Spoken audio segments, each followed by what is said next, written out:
mind of the so-called ordinary sansari is full of thoughts about obtaining power, prestige, comforts, money, and such things. And often the mind of the so-called spiritual seeker is filled with thoughts of obtaining liberation.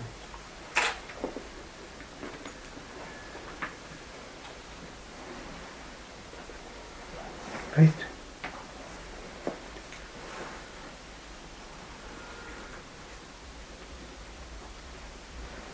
The concept of liberation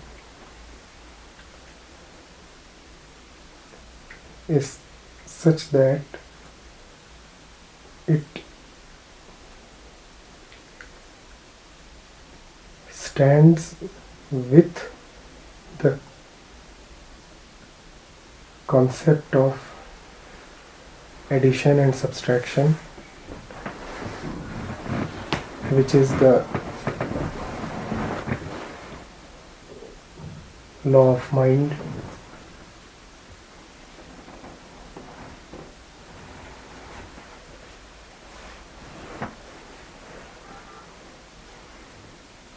And stands against certain other concepts.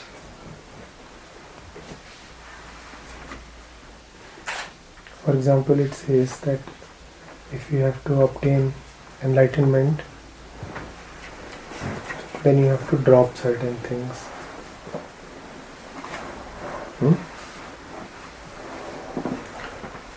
Gaining enlightenment and dropping certain things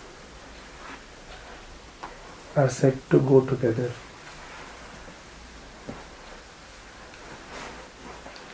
Gaining enlightenment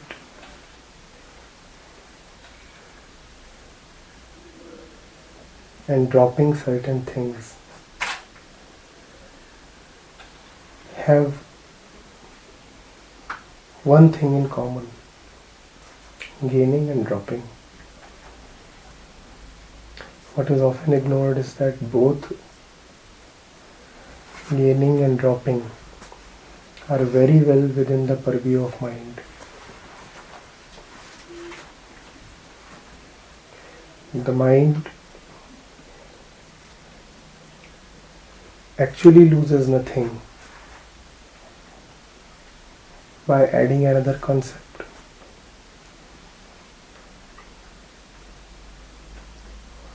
Or by declaring an old concept to be false.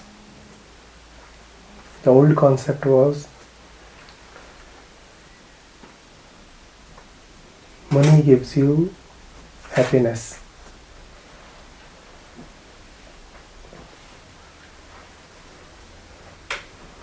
The new concept is enlightenment gives you the highest happiness. Now kindly do not think that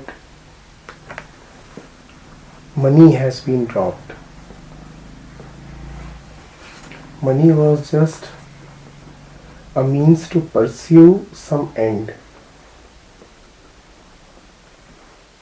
The mind has chanced upon some other way of pursuing that end more effectively. What one man pursues through money, the other man pursues through enlightenment. What one man pursues through physical pleasure, the other man pursues through liberation. It is another matter that in pursuing liberation, he is prepared to drop physical pleasure. It is another matter that in pursuing enlightenment, he is prepared to drop money. But this dropping is not really dropping because it is involving a greater filling up. And in any case, pluses and minuses are something that the mind is very comfortable with. The old habit of arithmetic. Drop this, get that, buy this, sell that.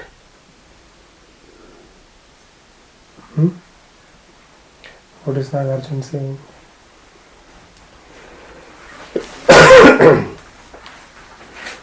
Where there is neither an addition of nirvana nor removal of sansar, there what sansar is discriminated from what nirvana.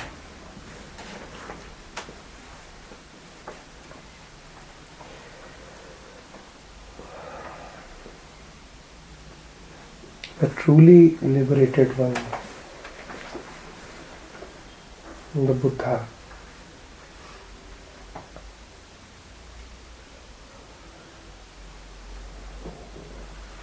does not see nirvana as anything at all.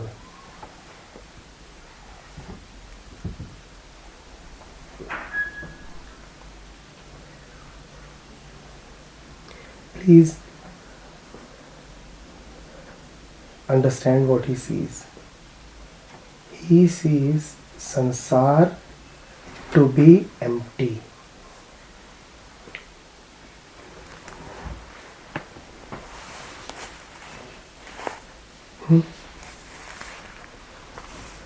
Deluded beings look at sansar and find it very meaningful. Meaningful in the sense that it is going to be a provider of something to them, a provider of meaning.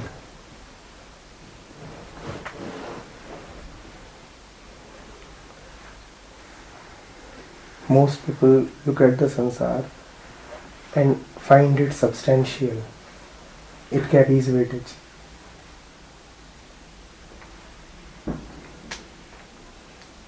Right?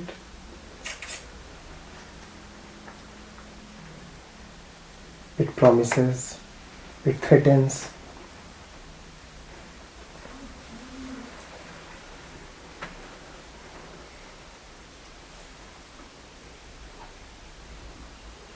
And promise and threat make the world very significant for the mind.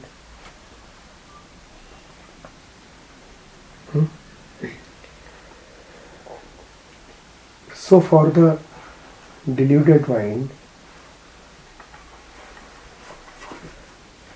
the maximum that can be obtained, and whatever he can obtain only from the world, because for him only the world, sansar, exists. The maximum that can be obtained from the world is what the world seems to promise.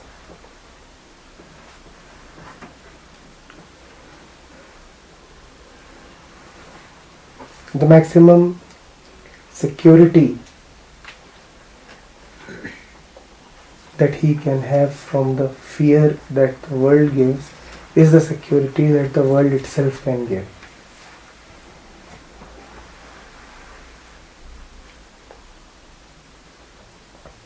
His fears lie within the world, and his so-called freedom from fear also lies within the world. He will be afraid of one man, and he will be looking towards another man to give him freedom from that fear. You're running hard because somebody scares you, and you're running towards another man who you think would offer you protection. Both are within the world, and that is the life of the regular mortal.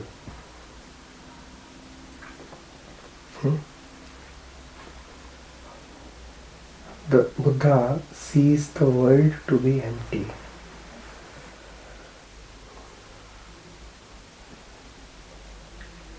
Empty in the sense that anything that the world seems to offer is dependent on something else within the world.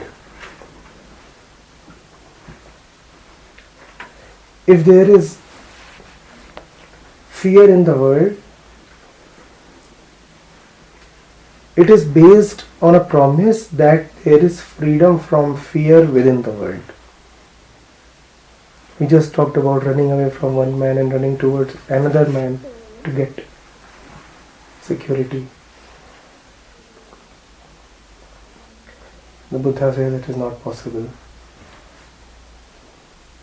In being afraid of one man and in running towards another man, the same thing is happening. In fact, you couldn't have been afraid of one man had you not known that there is security elsewhere.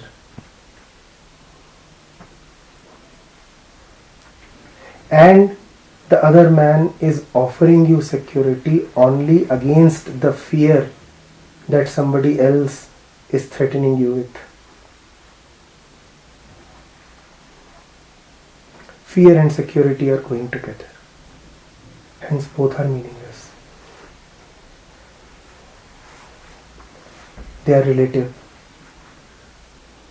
as the Buddha says,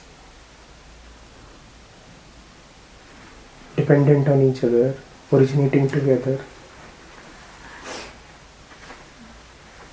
Pratikya samutpad.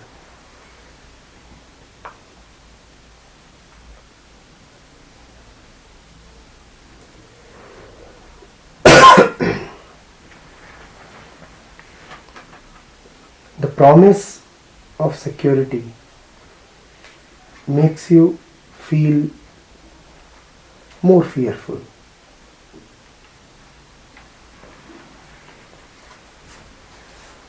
And security itself has no meaning if there is no fear.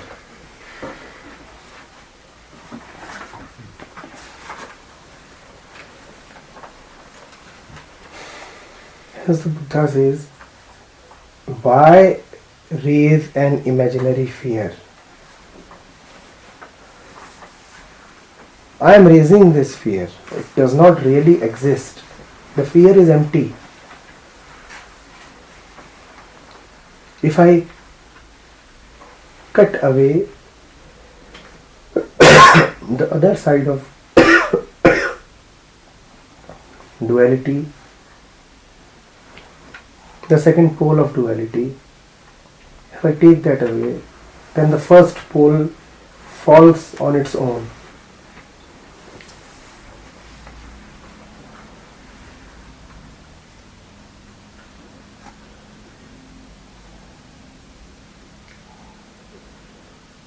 Pay attention to what the Buddha says. The world is empty.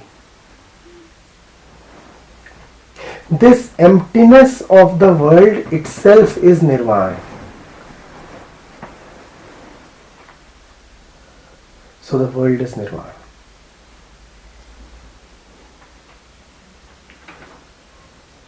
This emptiness of the world itself is nirvana.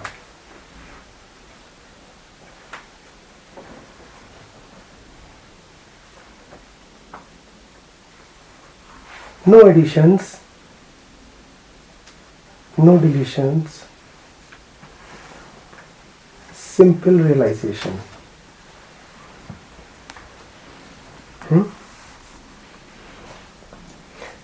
Where there is neither an addition of nirvana nor a removal of samsara, there what samsara is discriminated from what nirvana?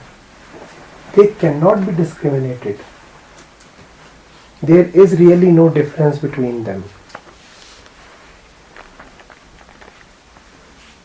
To know the samsara for what it is nirvana. To know you as you is nirvana. To know me as me is nirvana. To know you as me and me as you is nirvana. to know the substance and the emptiness of things is nirvana.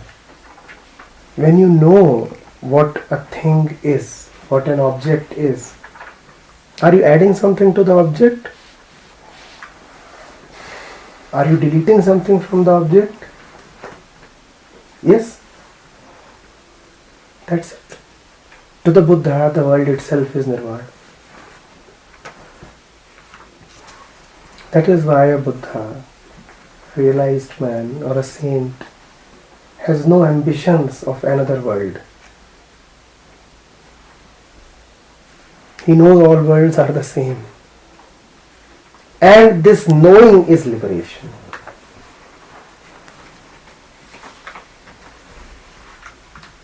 They are all the same and they are all devoid of significance. Meditate.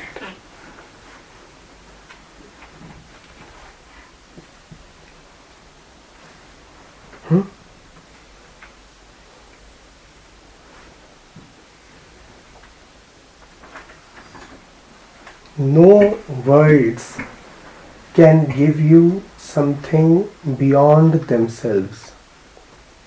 This is what is meant by saying that all worlds are devoid of significance.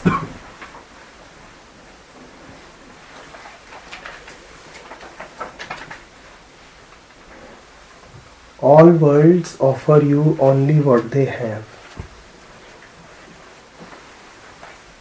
Unfortunately for you,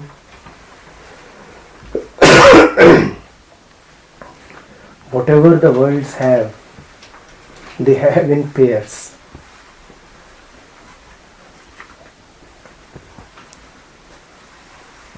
Pairs of opposites.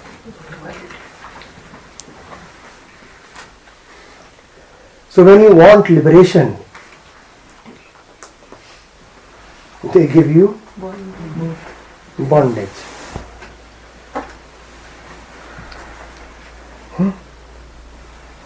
So now you are bonded to liberation. You got liberation, all right, along with bondage. Because that is the nature of worlds.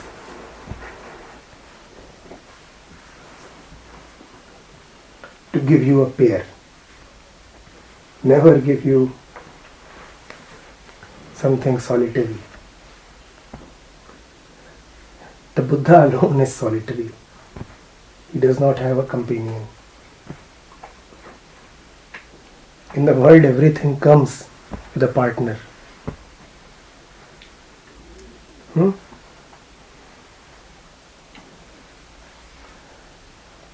Want something, get something else free.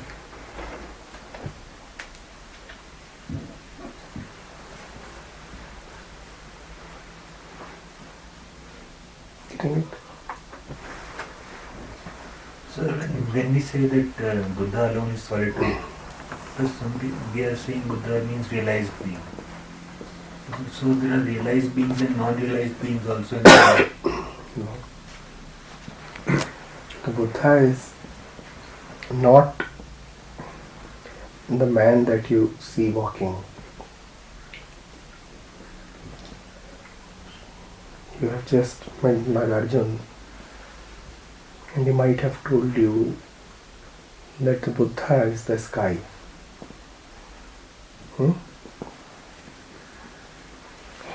In the sky, thousands of men and women walk.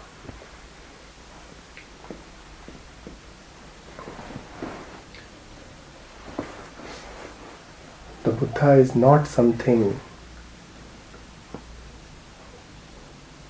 of the world.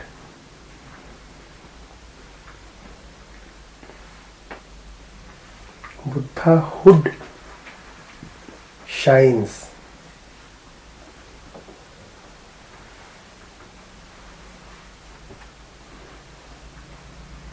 in some beings at some points in time. But no being can be labeled as a Buddha. Why are you not a Buddha, as you are asking this question?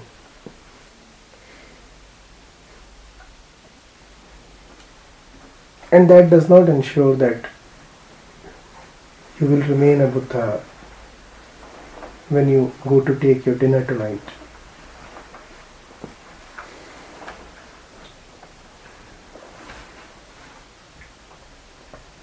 Surely then, that which I am referring to as the Buddha is not the body that just spoke.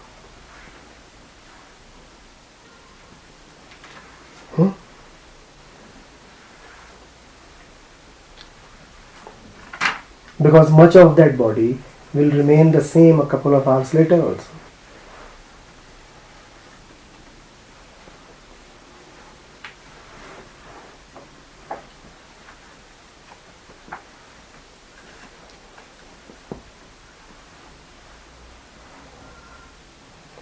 Buddha is that very same emptiness that Nagarjuna is talking of.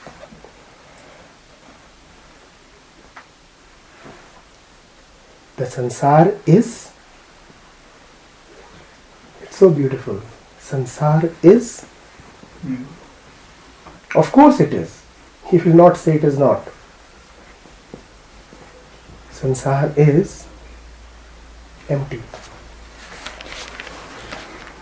It is, and it is empty. So will he renounce the world? To renounce it is to make it significant.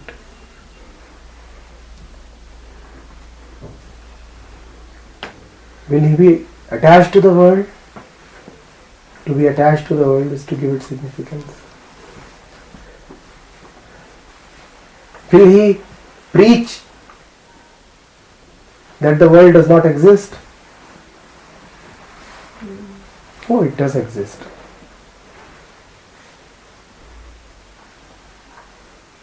It does exist and it is empty.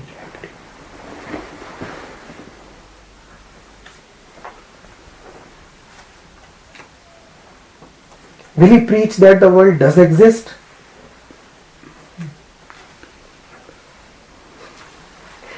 He will say, how can empty things exist?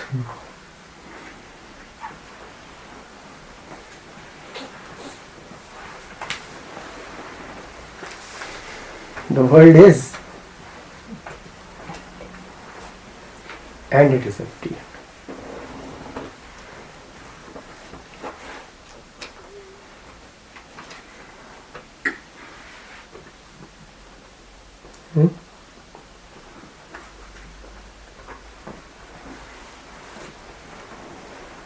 The mind is not like the Buddha. He gives nothing to the mind to hold. So tell me one thing. Is it or is it not?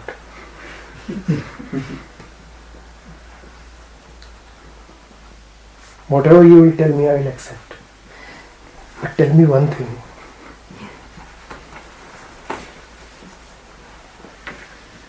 Son, it surely is empty.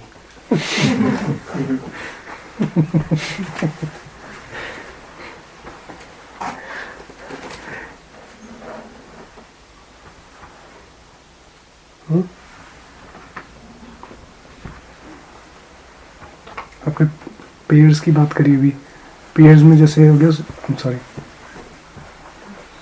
thanks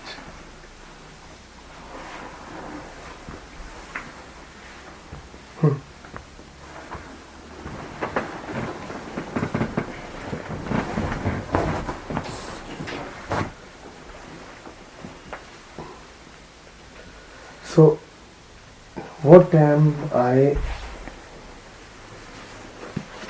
attending to? We said just reading the doha or the shlok means nothing. It has to be immediately relatable to life. What am I attending to right now?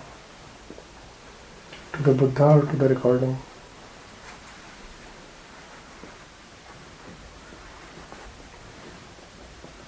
What am I attending to right now? To the Buddha or to the recording?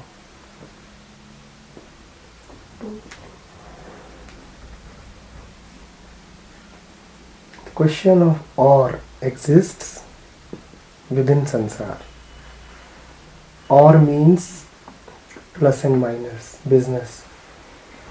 You will get only if you give. This is or.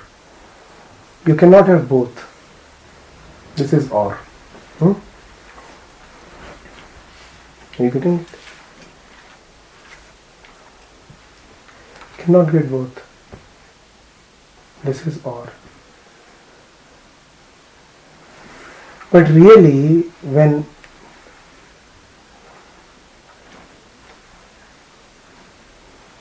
the mind is in it,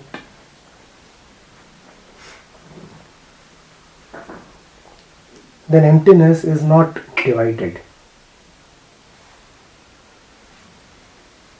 You cannot divide zeros.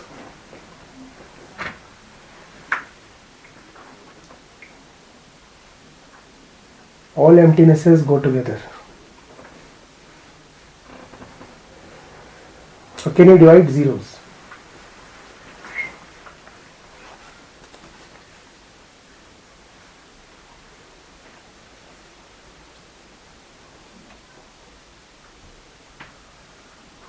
That is what is meant when the Buddha says that the sansar and nirvana are not different.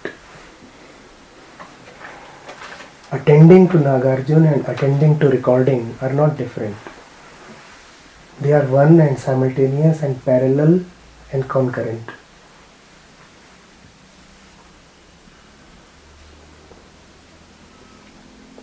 And if you cannot attend to the recording right in the moment when you are deeply with the Buddha, then you are not with the Buddha.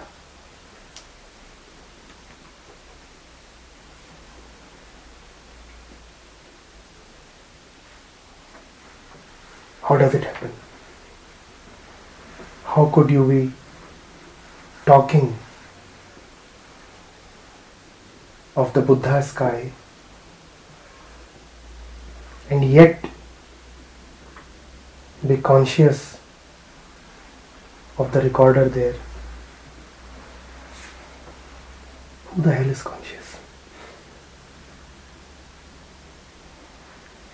Who is talking?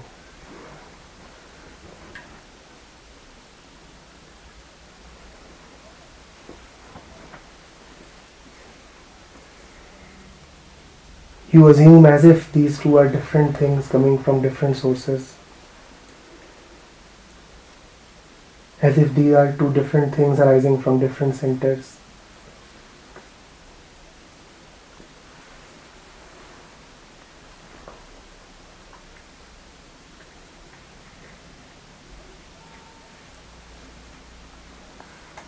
Consciousness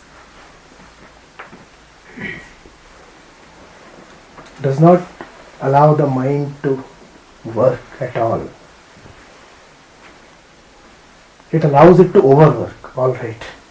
But it doesn't allow the mind to work.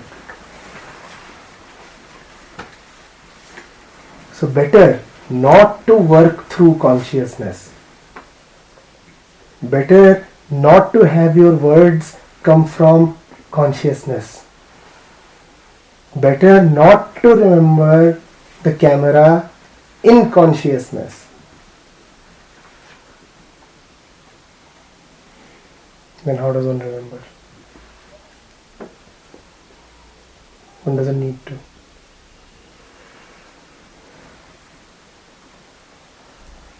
Does the sky need to remember what all is within it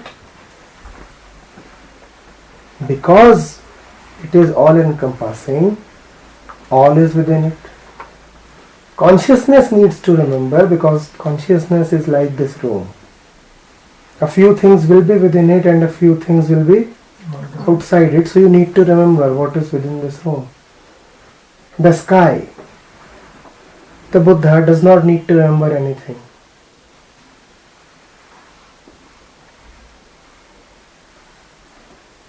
The room is empty. What is to be remembered? All emptinesses are within the room.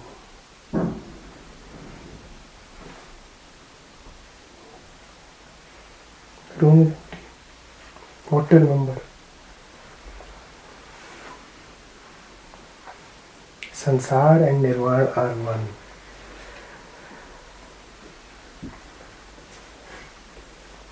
But if you are obsessed with Sansar, you will be obsessed with the recording.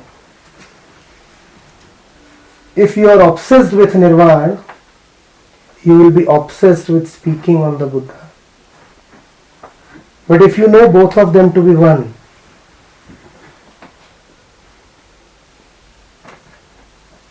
then speaking and recording go together. And there is no distinction.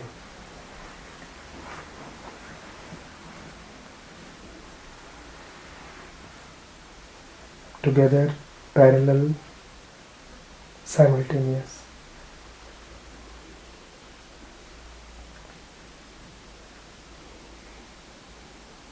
If you cannot remember the two together, then you know neither of them. I have heard you people say this many times, that when the world becomes too much upon us, then we forget God or truth or the scriptures.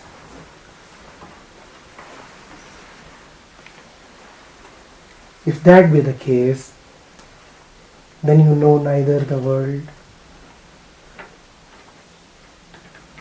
nor the truth. Either both of them are together in the thick of worldly action.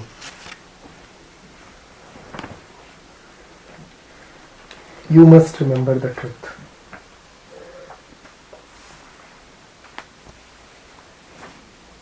In the thick of the worldly action, when you know that this action is just action, signifying nothing, you know the truth. When else would you be with the truth? When there is nothing to do.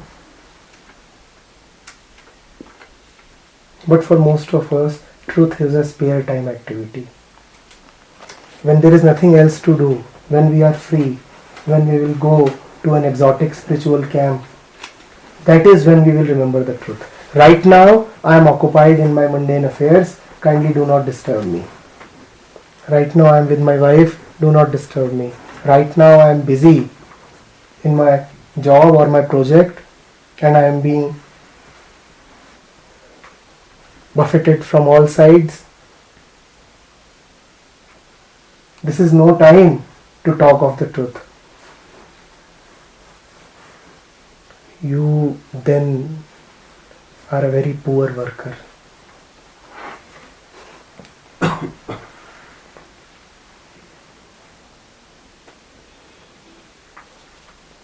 If you do not remember the truth in the middle of your work, then not only are you a very poor seeker, you are an equally poor worker.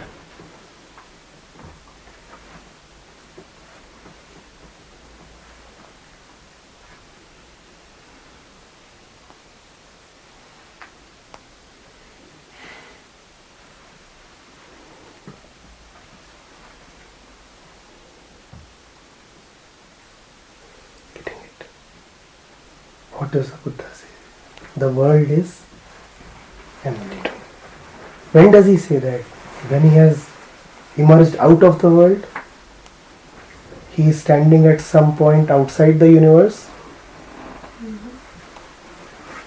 Standing in time and space. The mind is declaring time and space to be empty.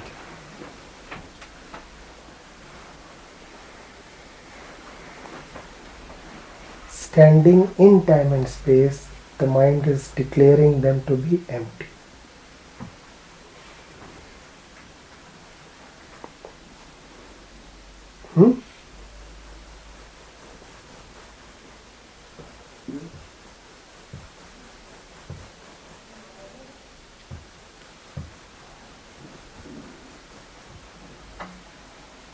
So when you are talking of the Buddha,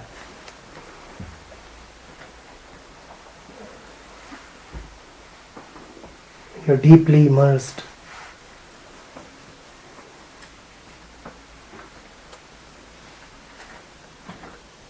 in spiritual discourse.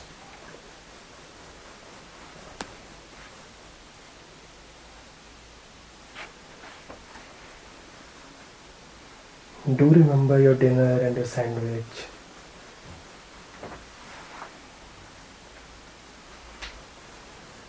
And the money you are carrying in your pocket. Sounds strange, huh?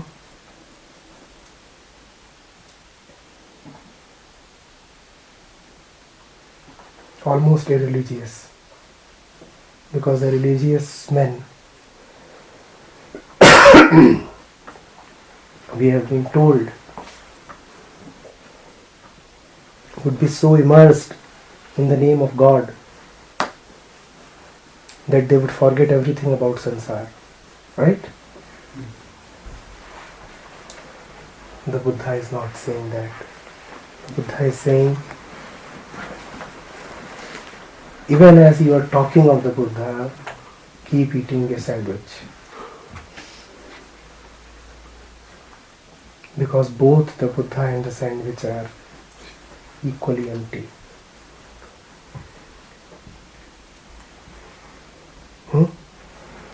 If you can distinguish between the Buddha and the sandwich, then the sandwich won't taste good.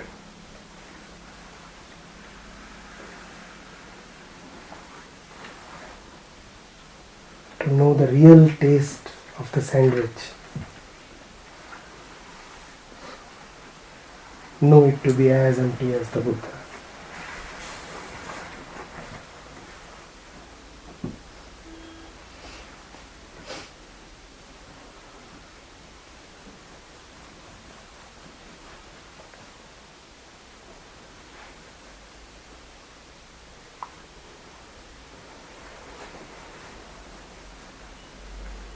The Buddha is the sandwich.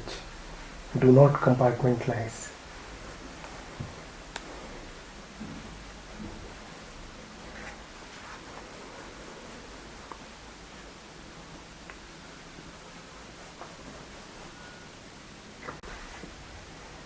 What do we exactly mean by this emptiness? Meaningless?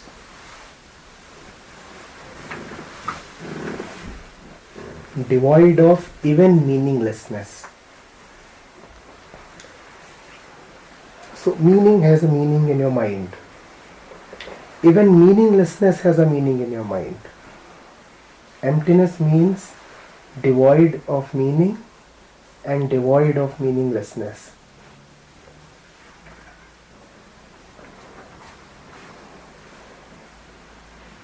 A sandwich would make the mind feel better.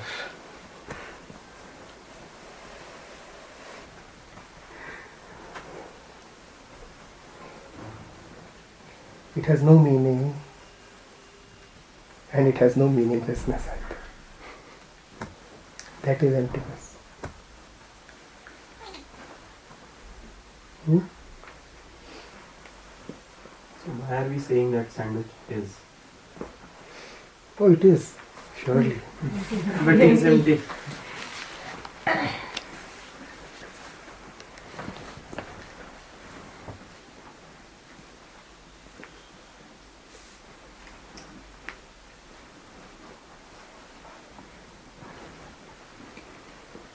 Don't insult the sandwich.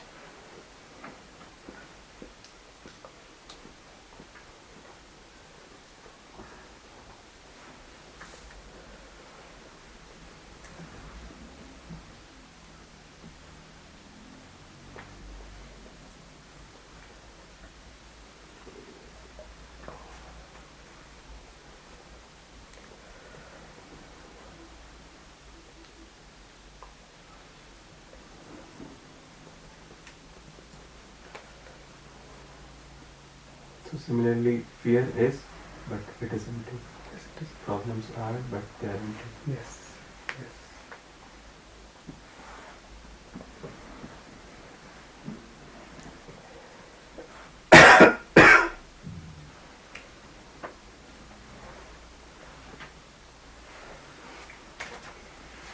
So there was this quote in one of the readings that when you investigate your mind, you find out that there is nothing as a mind, because whatever we are thinking comes from conditions. And so does this also signify that the emptiness of mind? Emptiness of mind has no significance, neither does anything signify it.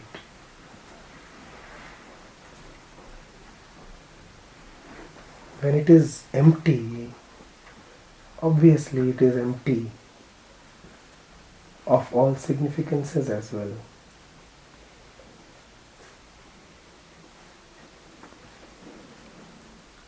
You're trying to add too much sauce to the sandwich, it will taste bad.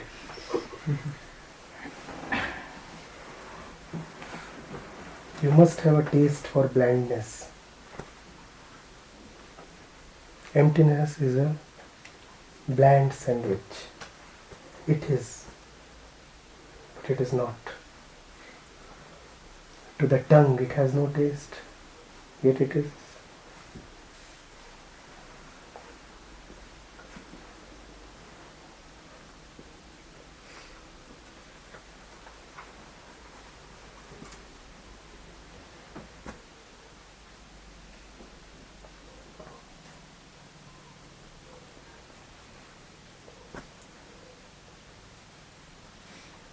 So we talked about let the first be first, but that would not fit in here. I feel.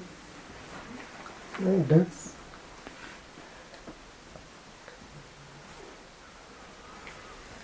Let the first be first. And since there is nothing except the first, hence the first is empty. If there is only one student in the class, what is the point in calling him first? Yet he is first. Just realize that all students are empty. The classroom itself is empty. And what you are calling as first is the only one student which is the name given to emptiness. When there is nobody in the class, yet there is somebody, that somebody is emptiness. So those who have known have said, there is somebody in the class. Who is that somebody? The all-pervading nothingness. The room has something. What is that something? Nothing. That nothing is first. That nothing is first. So first of all you have to understand that there are no second, third, fourth or fifth students. The count stops after one. So the first will definitely be first. See the emptiness of 2, 3, 4, 5, 6. There is nothing but the first. And then also see that the first totally fills up the room.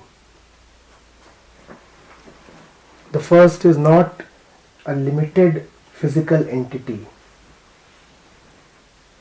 That great, pervasive emptiness is what you call as first.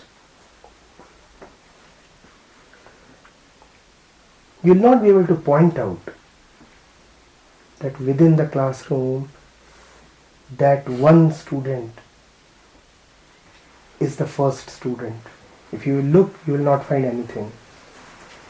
You will not find anything because you are looking for something specific.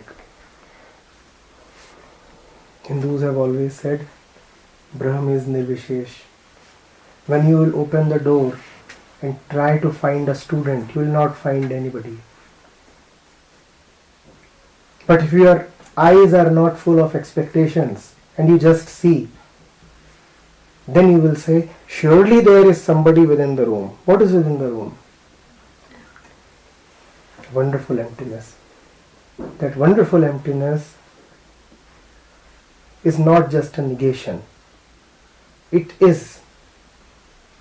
It is.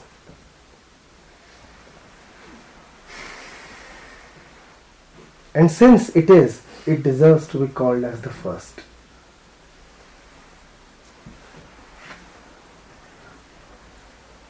It is a first after which there is no second.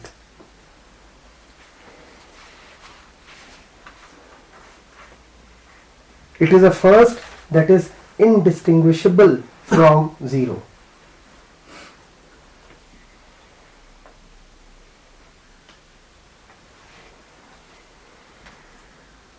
So you could call it Shunyata.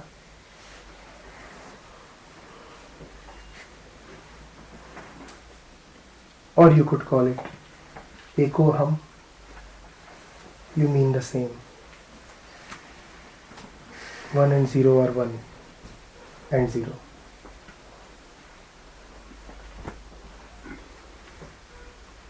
What is important to see is that there is no 2. If you like round figures, prefer the 0. If you like things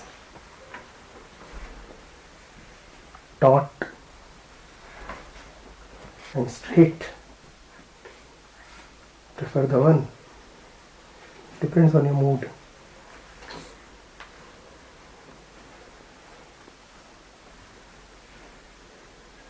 But don't go to foolish ducks like 2.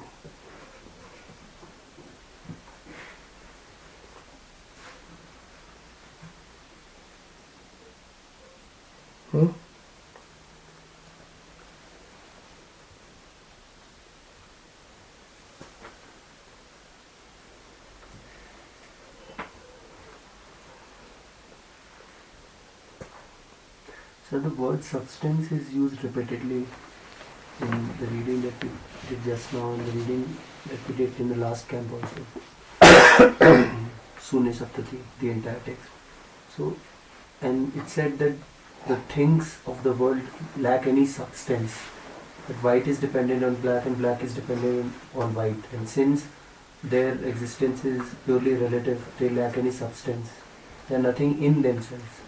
So what is substance? What do they mean when they say substance? And does this emptiness has any substance?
Substance you already know.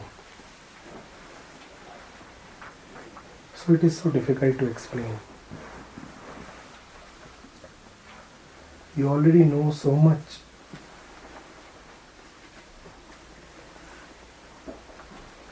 About something being substantial that not much can be added to it.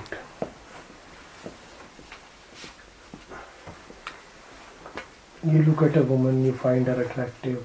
That is substance. You look at food,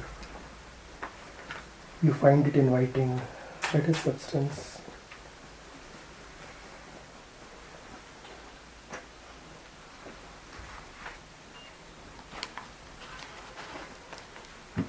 You have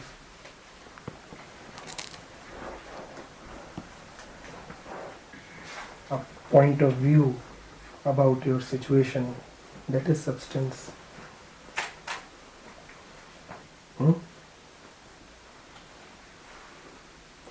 You have respect for what fills up your mind. That is substance.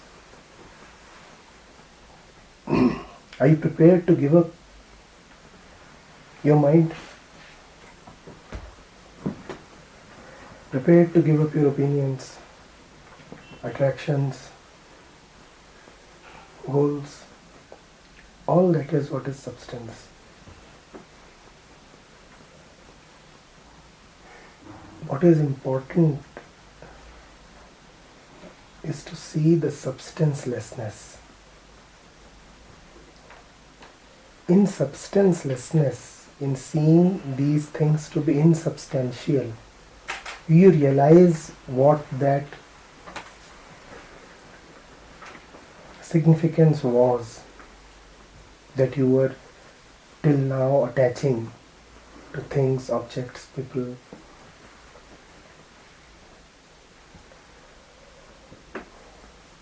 This whole matter that keeps circulating within you, that makes you what you are, that is making you behave in a particular way right now,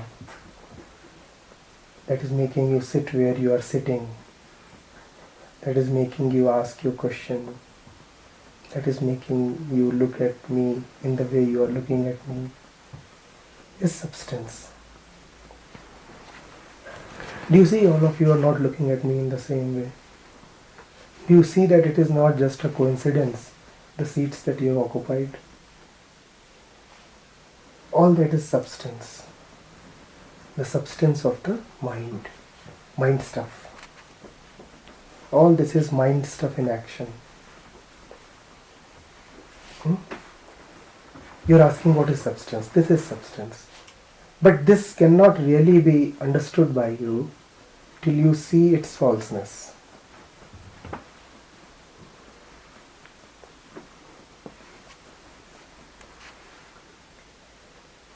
Substance will remain substantial till you see it to be insubstantial.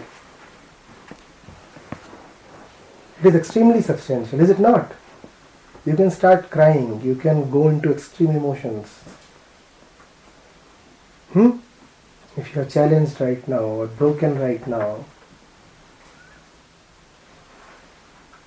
you can throw up such a show. You can break into rage.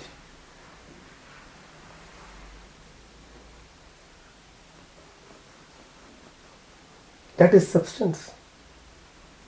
And even as you are displaying extreme sentimentality, your neighbor is saying, this is just neurosis. You will then be able to say that, why is this fellow giving so much weightage to something that is so insubstantial? But for that person, it is extremely substantial. This is substance. And even while seeing that what your neighbor calls as substance is empty, you will not be able to see that what you call as your substance is equally false. You will be able to very easily advise your neighbor, why are you getting agitated on this small issue? It is insubstantial. But look at what is driving your life. Look at what has become so important for you. Look at how the elephants in your life are just mice.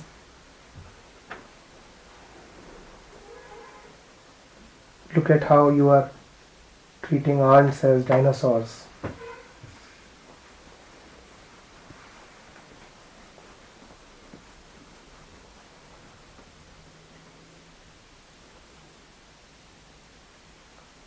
Look how you are seeing people in the room when there are none.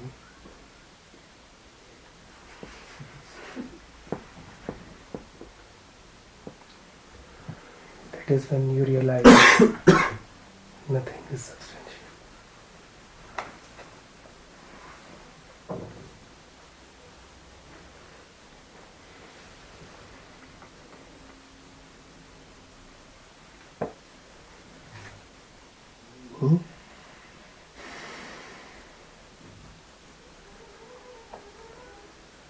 It's difficult to not to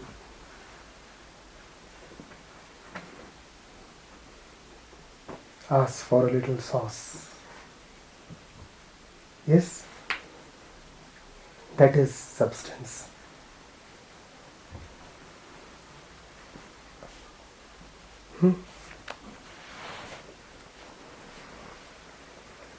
The sauce in the sandwich, that is substance.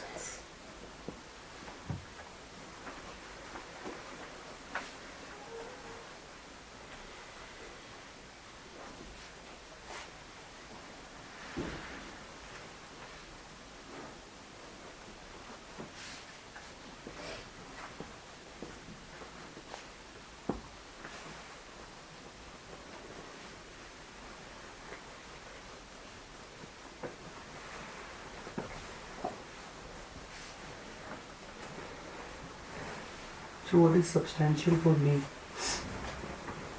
is insubstantial for Nagarjuna or the Buddha. So why bring in objectivity here? Why declare it as a truth that all things are insubstantial? It is not that what is substantial for you is insubstantial for Nagarjuna.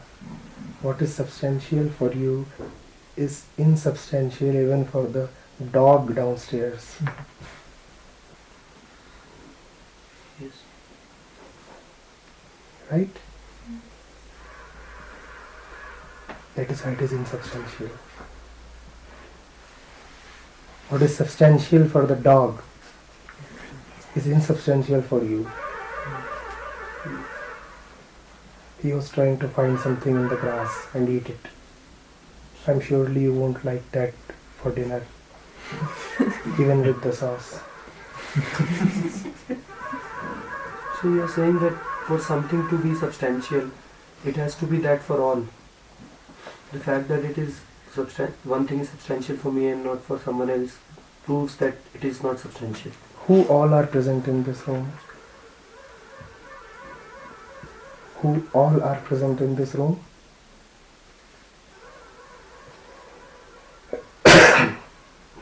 You'll name some 20-25 people.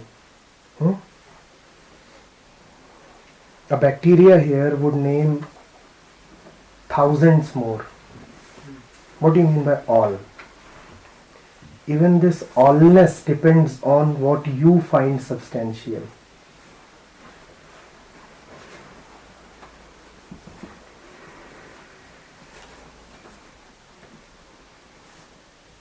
Things are insubstantial because they are all so relative to something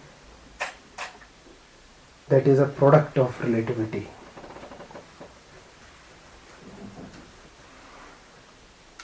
Whatever you say is relative to something that is relative.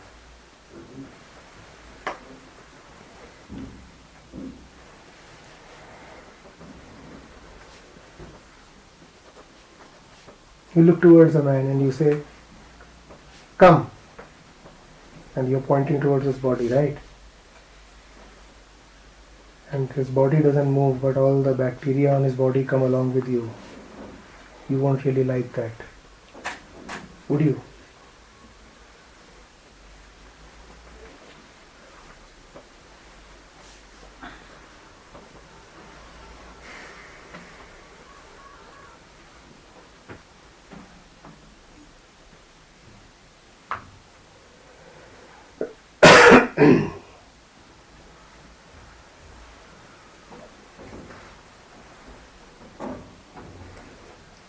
It's like this, you see. Don't look so puzzled. You are running towards the market to fetch some sauce. Right? You actually know nothing about the sauce. But you have been told by a friend that the sauce tastes good.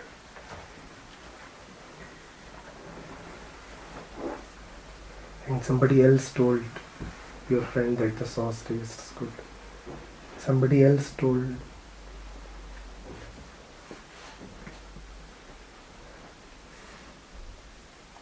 Tired of running.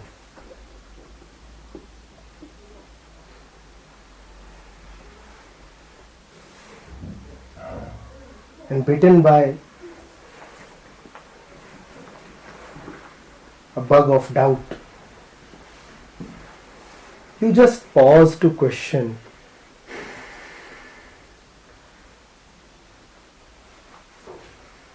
Whether the sauce is substantial. So you want to figure out what is really happening.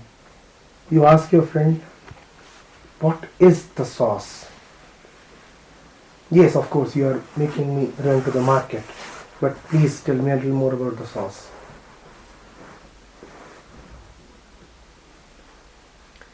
He says, I'll have to ask my friend.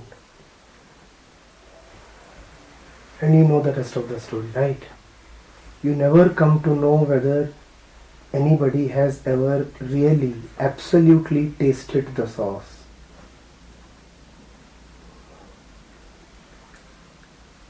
In investigating the assumed substance of a thing, you come to see it as insubstantial.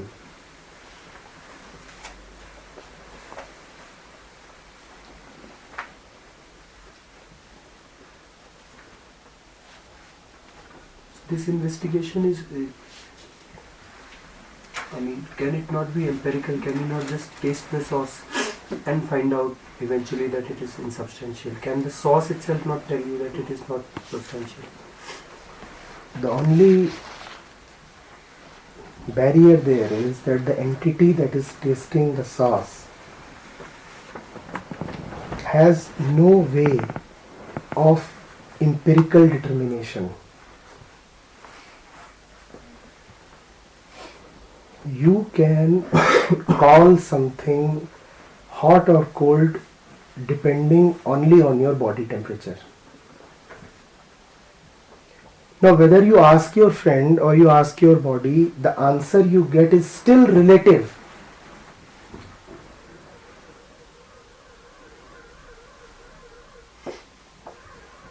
There is absolute determinants.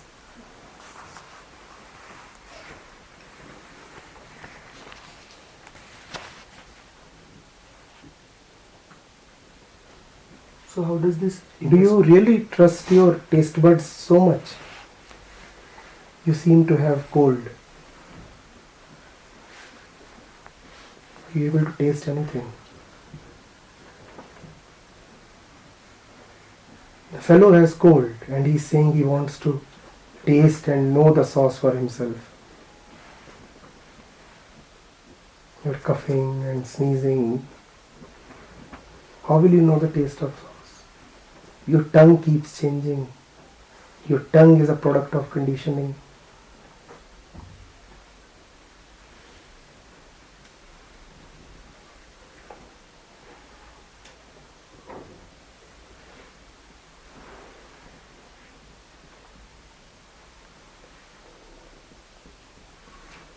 So is absolute determination actually possible? what you will call as absolute determination will just be another exercise in relativity. That is why it has just been said to be empty. The moment there is absolute determination, it becomes another object. That's what you do with God, right? You have absolutely determined the immense, and then you give it a shape and a form and a name. So the Buddha just said empty. Empty.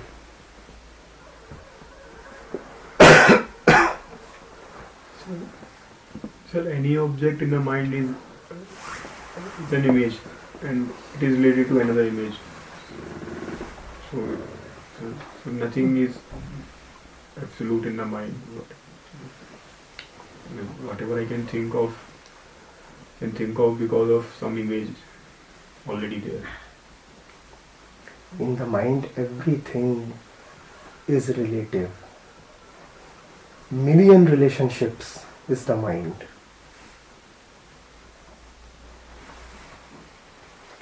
No relationships, no mind.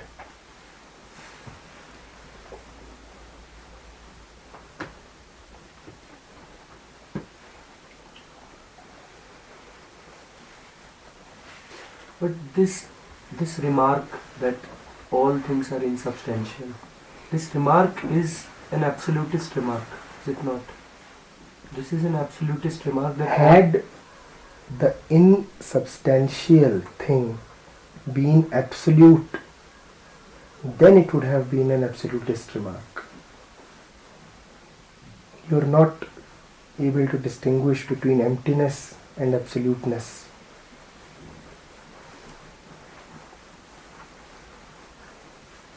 You live by the mind, and in the mind, please understand, there is nothing absolute. Even when the mind coins the word absolute, it is still relative. Give me your definition of the absolute. absolute in fact is not related. So take away relativity and show me where is your absolute.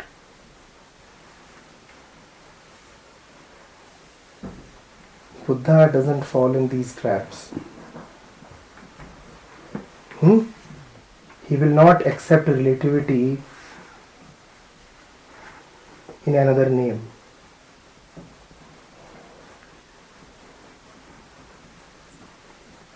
Anshu Sharma can call himself Absolute Sharma.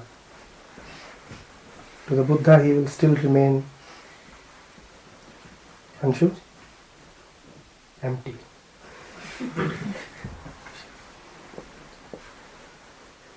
So, just because you are calling something absolute, do not think that you have laid your hands upon the absolute.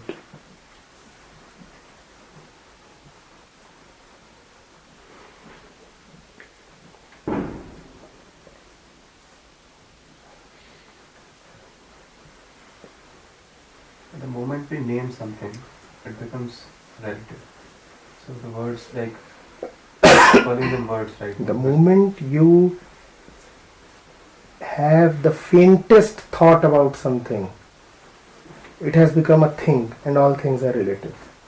So naming comes later. Before naming, there is an abstraction. Even at that abstraction stage, relativity has come. So when the saints talk of absoluteness, they're also talking. They're also naming. Oh, you are too talkative. So when they get tired of talking, they lapse into silence. And then you do not keep a record. That's the travesty. What have you recorded? The words of Kabir. Show me where you have recorded the silence of Kabir. And then you think that Kabir expresses himself in his words. The fact is that you have no mechanism to record anything except his words. You are like this camera again. What is this stupid thing recording? Let it keep recording. Do you know how much of me it has recorded till now? Like that. So what does this mean to life? Like nothing is taken serious, nothing to be taken seriously. But when you say that you are not taking something seriously, that only means that your seriousness lies elsewhere. Again, relative. You are still giving weightage to seriousness. You are still serious about, if nothing else, then seriousness. So you are saying nothing is to be taken seriously because seriousness is, well, quite serious.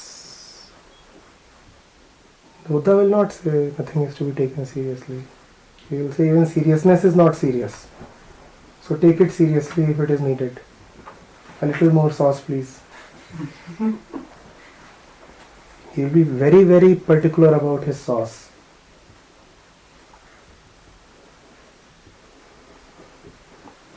You do not prepare the right sandwich for him and he might create a scene.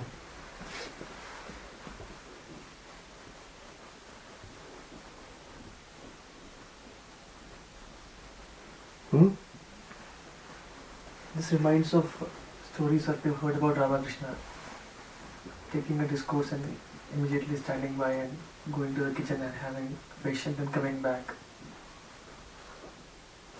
You never know what he was doing in the kitchen. Nobody recorded that.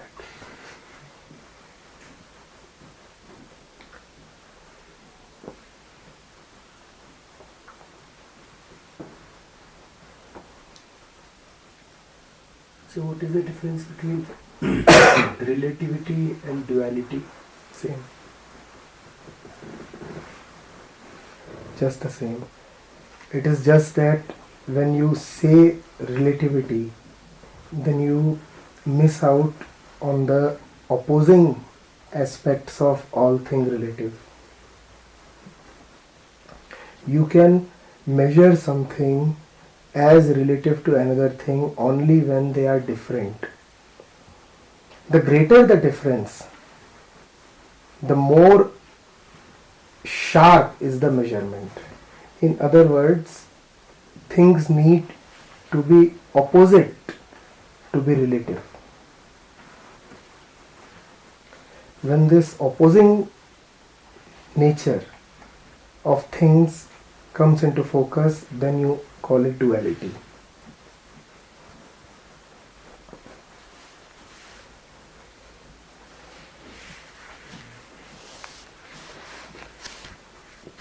What I thought was that white and black have a dual relationship, but white and grey are relative. That white and black is a case of duality and white and grey When you is a say case of grey, relativity. when you say grey, you refer to the blackness in the grey with respect to the white. Grey is black plus white. When you are looking at white with respect to grey, you are looking at the blackness in the grey with respect to the white.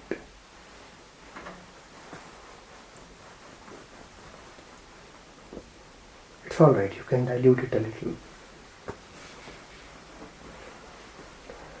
Anyway, even dilution is empty.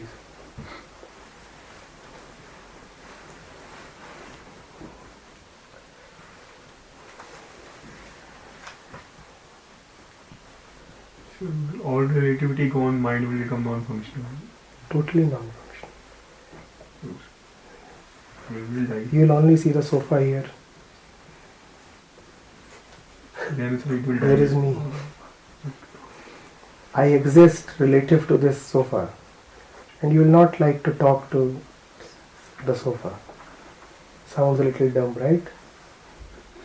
You are accepting a discourse from a dumb sofa set.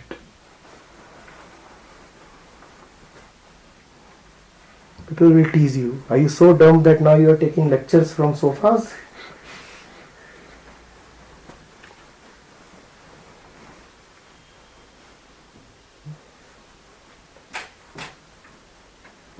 Mind will cease to function.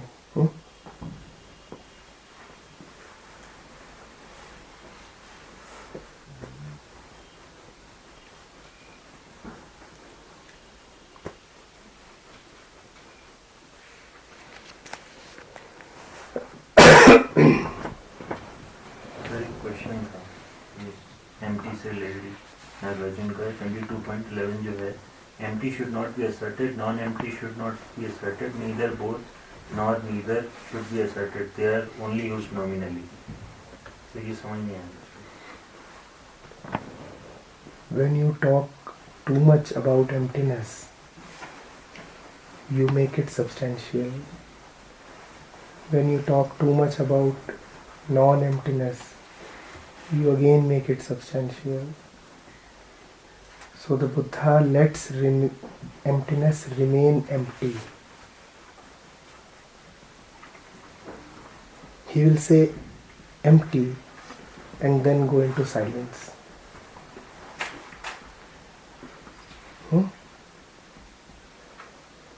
You go to a person every day morning and tell him, you mean nothing to me. Our relationship is empty. And you're doing this every morning. You're talking so much about the relationship being empty that it is obvious that the person means a lot to you. Things are substantial. When emptiness is really there, how will you talk about emptiness? How will you remember emptiness?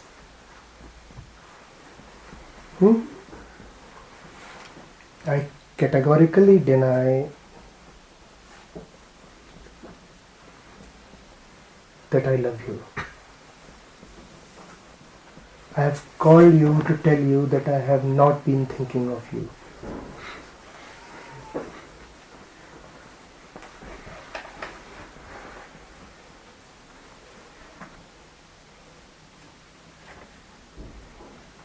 Or is it so that I have been thinking so much of you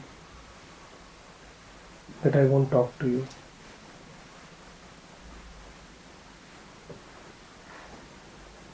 The Buddha knows.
Sir, you have said that going close to the world is necessary because when you go close to the objects, they reveal their truth.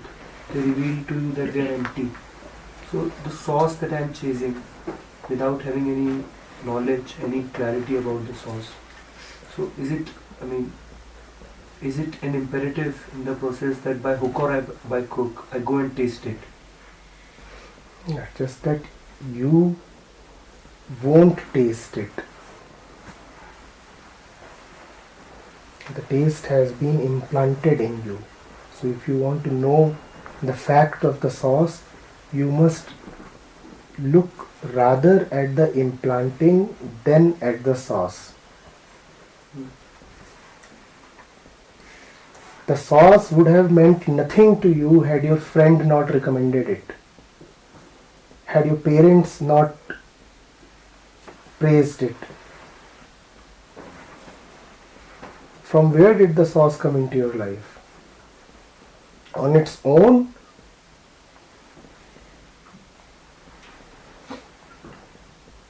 Or through others?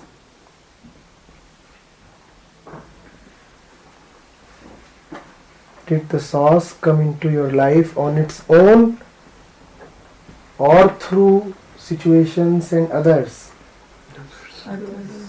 So if you really want to know the sauce, you must know the others. Without the others, the sauce would not have been there in the first place.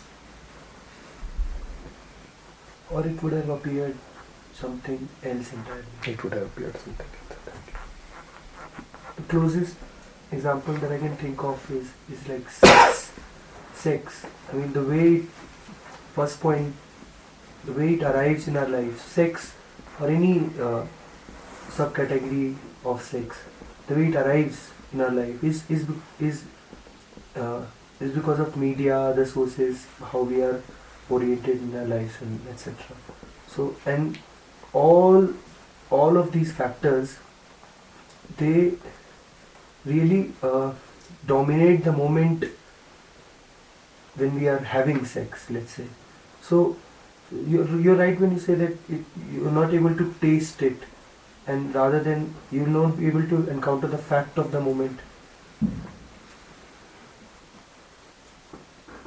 And for you to know that it is indeed Without the society,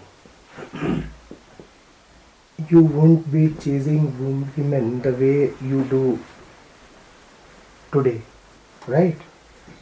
The society has taught you the various ways to chase, the avenues of chasing and as well as the limits of chasing.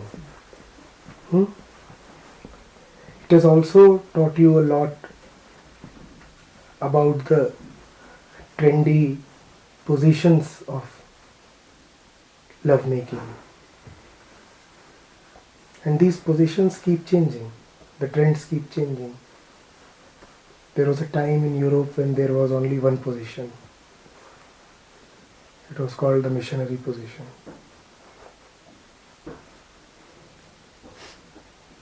These days a few other positions are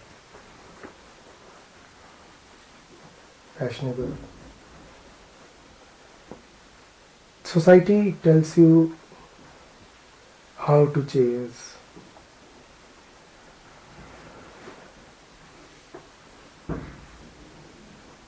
how to spice it up,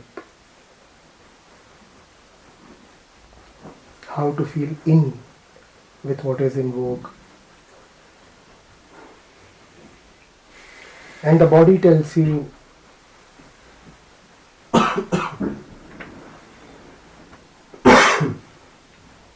that another body of opposite sex is needed.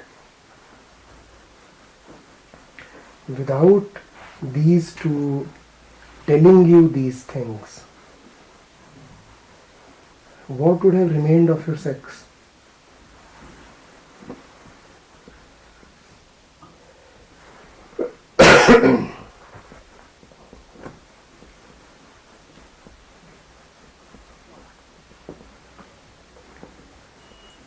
But some of it is still like primordial, authentic.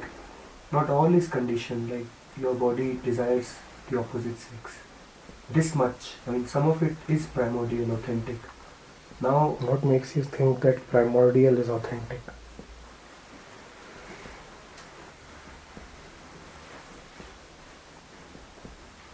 in that sense, nothing is authentic. Everything is empty then.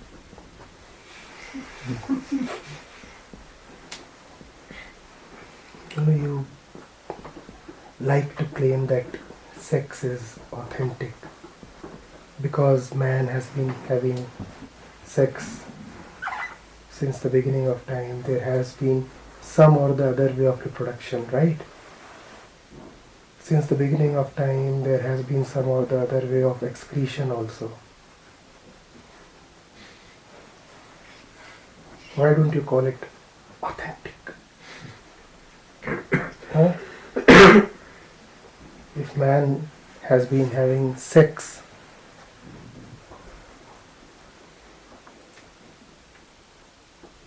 since thousands and millions of years, he has been sweating and excreting since thousands and millions of years, why do you want to call only sex authentic? Because it is suppressed, society has used it. He has to figure that out. There is something substantial. Because there is, you don't feel any need to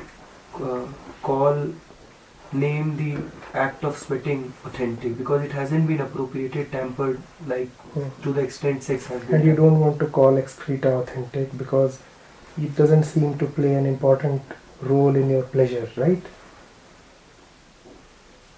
Let's talk to a pig now.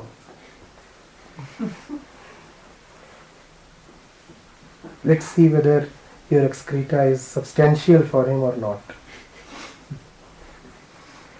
It might even be more substantial than sex. You will not name your shit as substantial. It's primordial.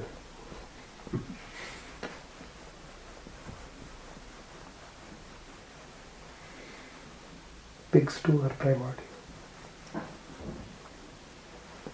I don't know whether man came first or pigs came first.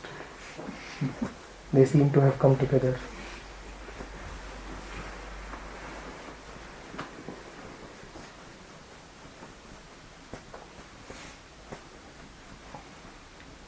So again, this thought of that sex is primordial is again coming from society, because they say that it creates life, and the way. I will want to know if sustenance of life is the actual motive, then how long can you live without sex and how long can you live without excreting? What really sustains life? Excreting.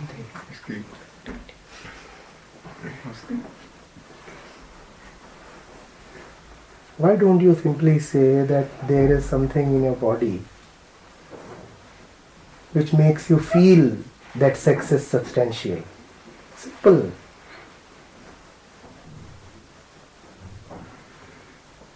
Simple.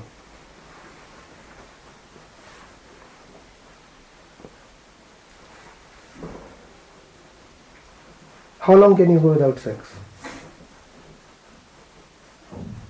How long can you go without your commode?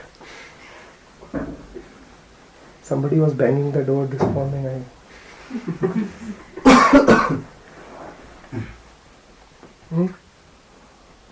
I have not heard lovers banging doors. They bang each other all right, but not me.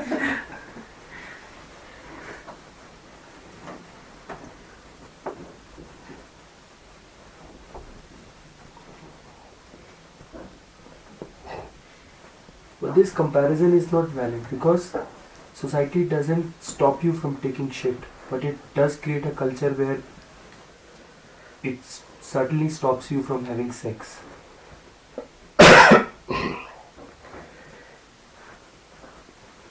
If you start shitting in other people's bedroom, then see whether or not the society will stop you. So, and if they start stopping shit, they will die and society will die. I do not know how you are saying. There is such a great culture built around excreting. You may not have devoted one particular room to having sex. You may not have a room for gods in your house. But you will surely have a devoted room for shitting. What is true? It will be regulated. You may not give any other training to your kid, but mothers here know what is the first training they need to give. Toilet training. Don't you see how the society has entered your toilet?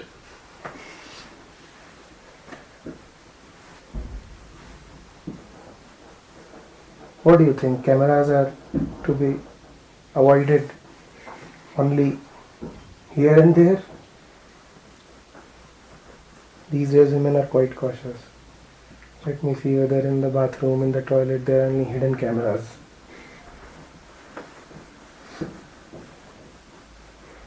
Why does anybody need hidden cameras? Everything is anyway obvious.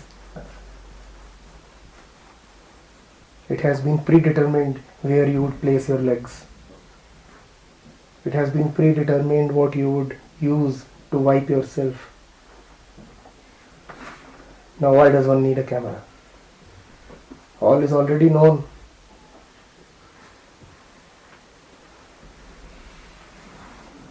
Just use your imagination a little bit, like the sauce to fill up the sandwich. And everything is there.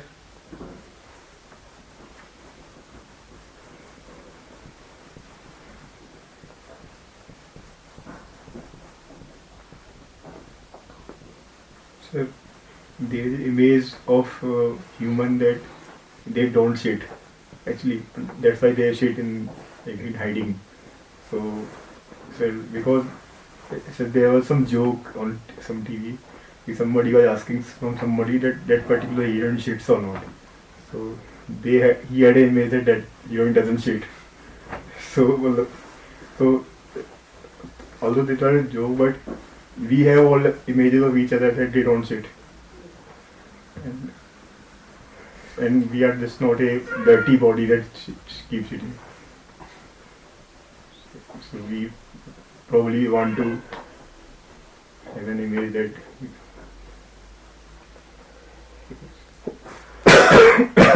That is the difference.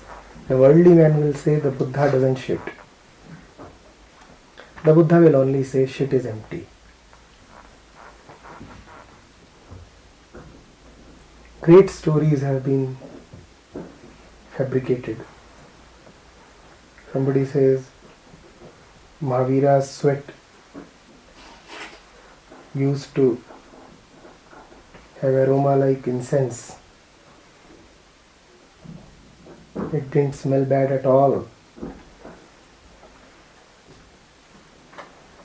When he perspired, then the entire area around him was full of sweet smell. Why say all that? Why negate only the foul smell of sweating? Negate the sweetness of sweating as well. Just say sweating is empty. Meaningless, doesn't mean anything. Sweating is sweating.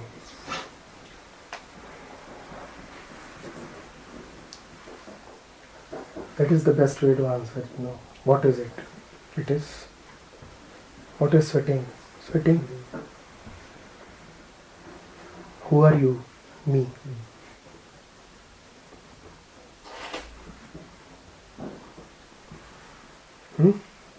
Or say, what is it? Nothing. They are just the same. If you are asked, what is it? And you say, it is. Or if you say, what is it? Nothing. These two are just the same.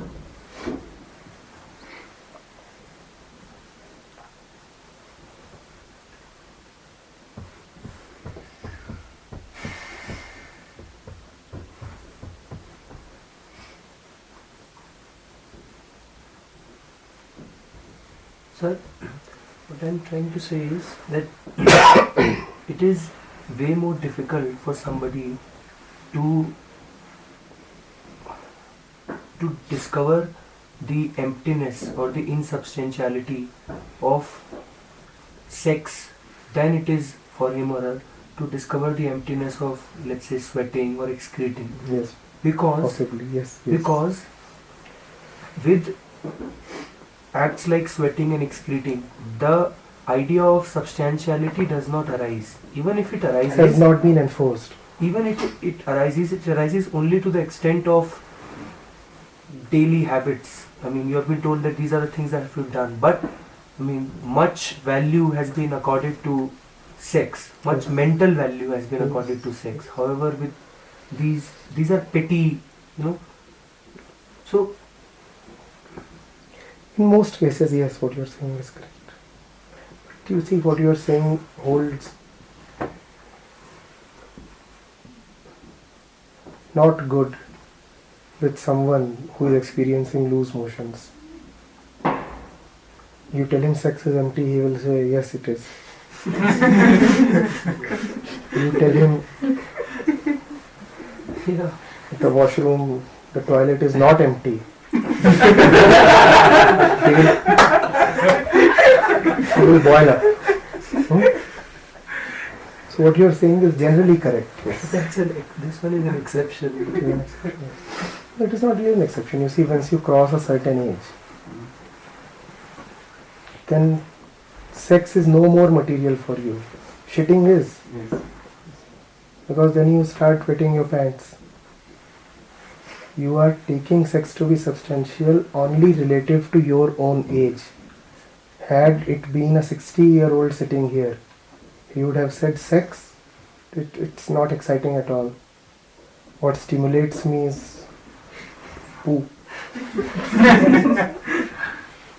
Yes, of course. I mean, you see, you spend not more than 30 years in sex, right? 15 to 45. And an equal span of time is spent wondering more about shitting. From 55 to, let's say, 85. So how can you say that one is more substantial than the other? It is just that we have a man in his 20s talking. Now do you see the emptiness of things? This so-called same man, when he would be 70, he would be prepared to talk about the primordial and authentic thing called shitting. Because then it would be more relevant to him relative to his age. One of my relative had the surgery. He is above 75. So he is now carrying the bag, shit bag, entirely for both. For the has been cut in all the things. So whatever if he talks about anything, about his health or anything, the first thing comes is how is that bag cleaned and what is I have to spend time, how much time I have to spend to remove or replace. So the first thing comes with that. Nothing else is happening.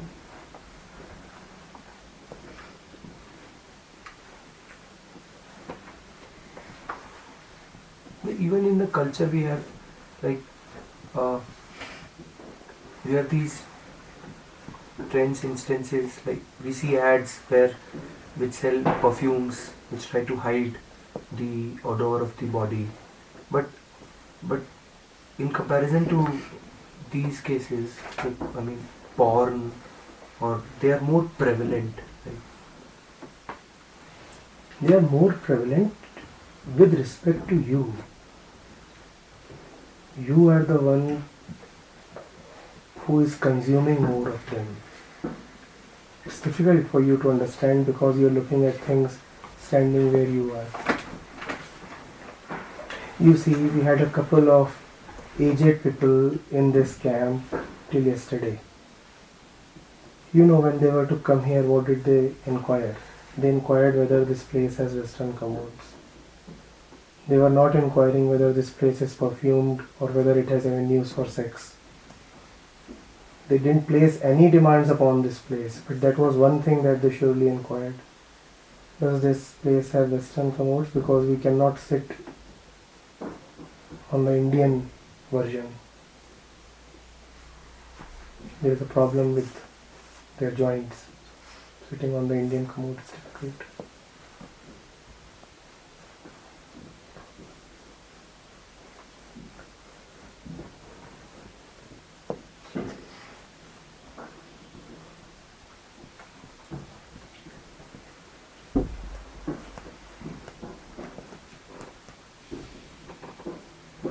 I'm not asserting that these two things have been given the same importance by mankind. Of course, you are right. If you look at popular culture or literature or such things, it is obvious that man has given sex far, far, far more weightage than any other thing. But what I'm saying is that even that weightage is a relative weightage. There are other men at other points, in other stages of life, who will not give the same weightage.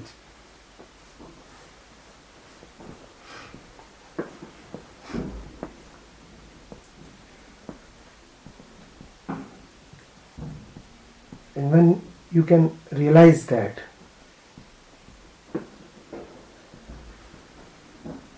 as a young man, that what sex means to me today, shit will mean tomorrow, then sex is shitty. That is what happened to the Buddha, right? As a young man, he could see, you know that story, right? He went out on his chariot and he saw infirmity, old age, death. As a young man, he could see all these things. Though he had been conditioned to see only attractions, beauty and sex. So as a young man, if you can see old age, then you see the emptiness of both youth and old age. As an old age, seeing old age is no big deal. As a youth, seeing youth is again no big deal. When you were a kid, you were clamoring after chocolates. When you are young, you are dying to get sex. Middle-aged, you want power and prestige. Old, all you want is to not shit in your pants.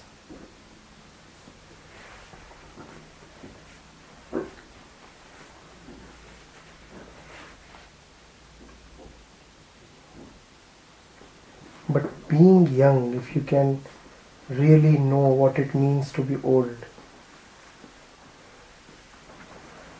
then you have seen the emptiness of both. And of course, you know that what we call as young and what we call as old are relative to each other. Now you have seen the emptiness of both ends of duality.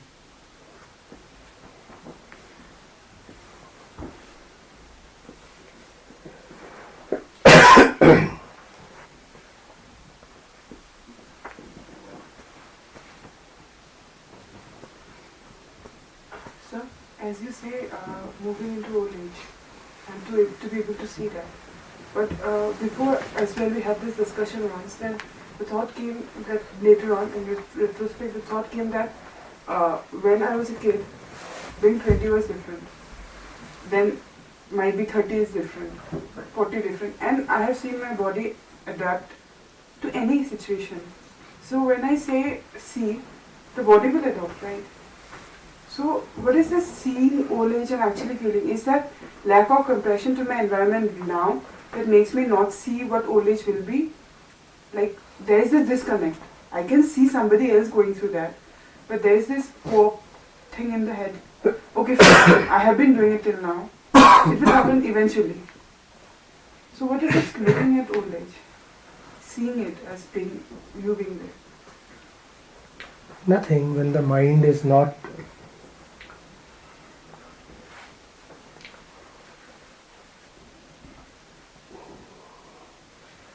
sick with bad habits. Then it is easy for the mind to see. When you are too attached to yourself, then you cannot look at anything outside of yourself.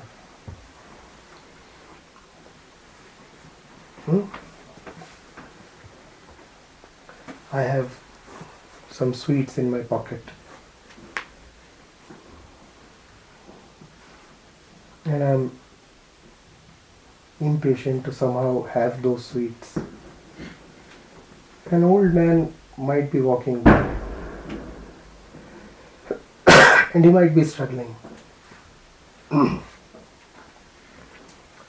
The struggle might be writ large on his face.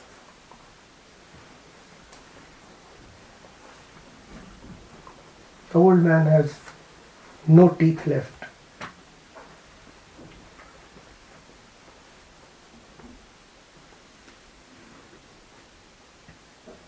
But I have chocolates in my pocket. The old man cannot digest anything. But I have chocolates in my pocket. Will I be able to look at the old man and then find myself in the old man? Will I be able to see that you are left with no teeth and no palate and no taste buds after a point?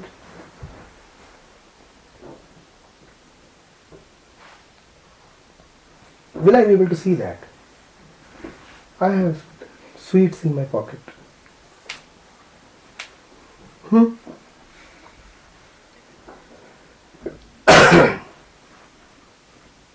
Yes? I have my partner by my side in my car. It's around midnight and I'm rushing to my home. I'm excited and in a great hurry to have sex.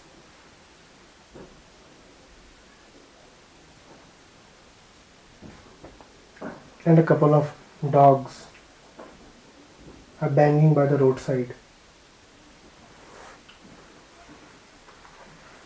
wallowing in the dirt, and they are sick and diseased. Their skin is broken. And even as one dog is with the bitch, two others are barking.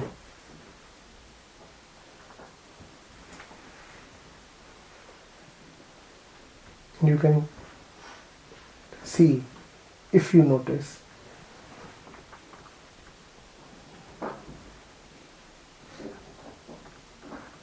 that you almost trampled them. They were so caught up in their act that they could hardly avoid your car.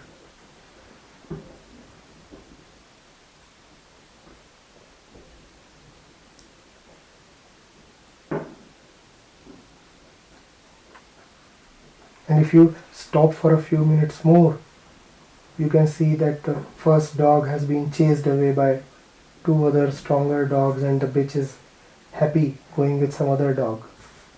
But will you stop to watch all that?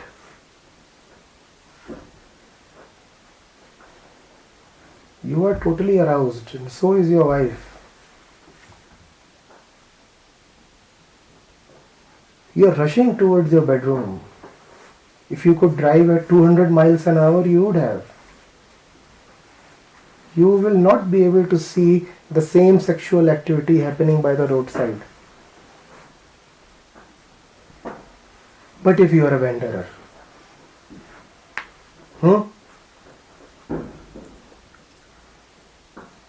who has just come out of his room, not going anywhere,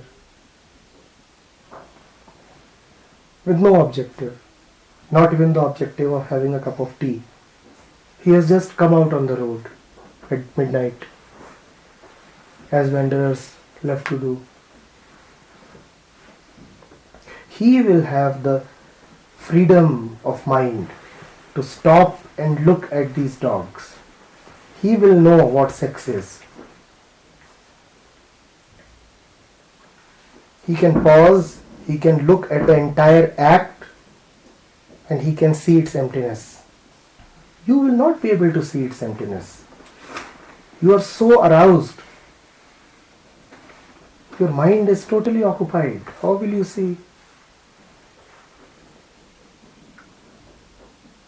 That wanderer is the Buddha.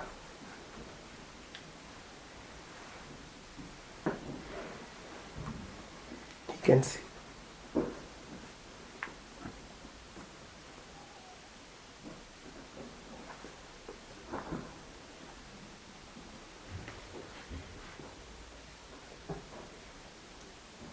Hmm?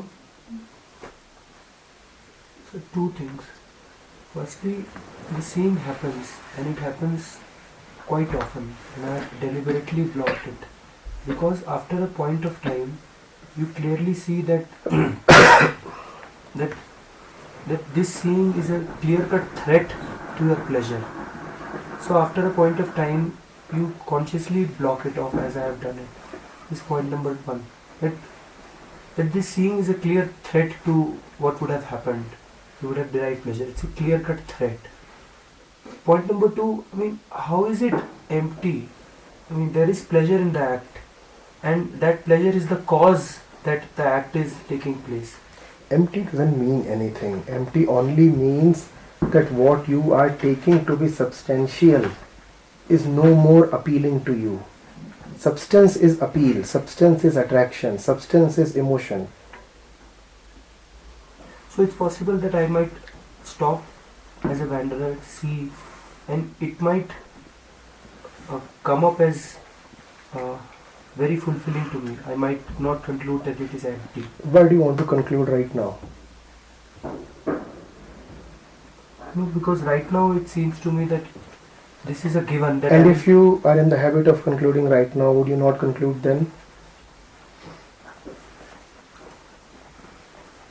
No, because just now I kind of formed a concept, and the concept was that as a wanderer, if I would move out at the nights on the road and see the act happening, it is bound to end up in the way that this act is empty. It might not happen. I might say that this is so pleasurable, I might go back home, call somebody and have sex. Of course, like the act, the example is also empty. The example is given relative to the capacity of the listener to understand. Otherwise, the example means nothing. No example ever means anything. The example is totally empty, and the world loses a lot, is misled a lot by thinking that any example is substantial. All examples are given to somebody in a certain context. So the examples are all relative. I gave her a particular example. She might have seen. You could not see probably. You probably need another example.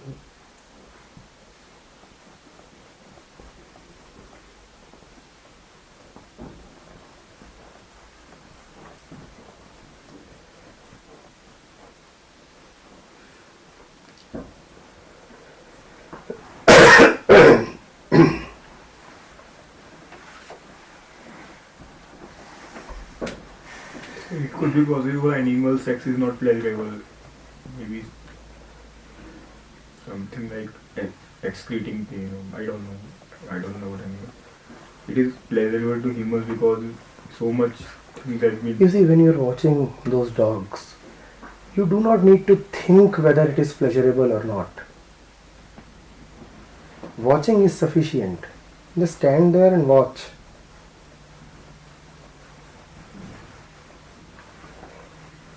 You don't need to conclude what they are doing and what is the whole thing about this sexual activity. Just watch.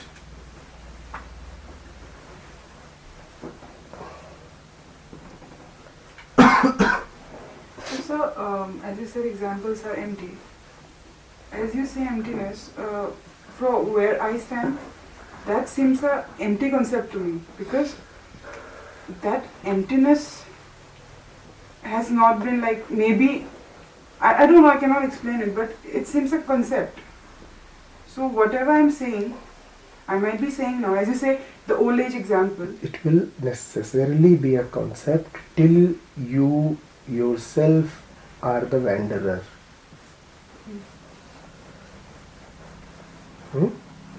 When you are the wanderer and when you are looking at those dogs,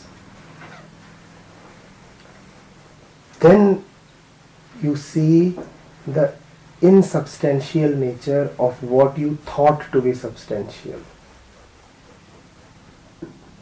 This negation is emptiness. Oh, I thought it was appealing, exciting, the most wonderful thing in the world.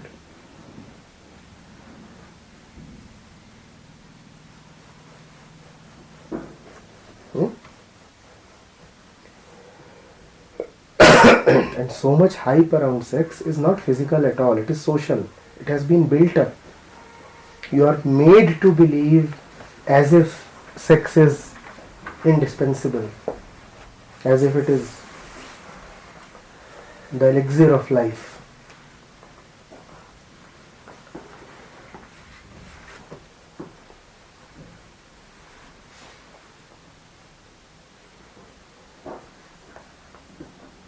So this thing comes that anything that is going to happen, like old age or anything, it will happen point in time, and that time is not now.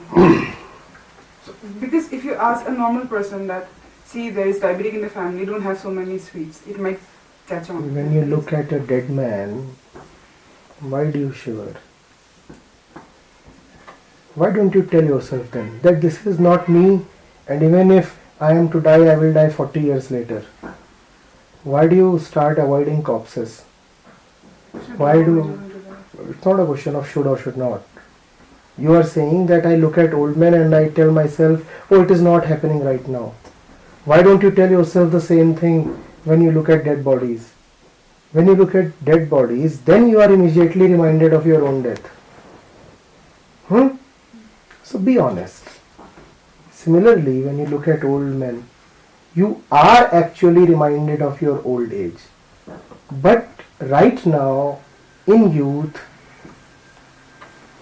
there are several other attractions that you have. So you suppress that realization. If a corpse can remind you of your eventual death, and death will come after old age, then how is it possible that an old man will not remind you of your old age?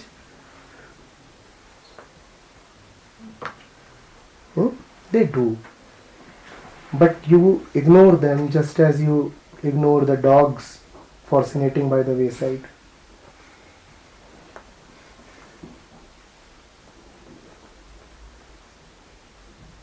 Because things hold too much attraction to me, whatever is.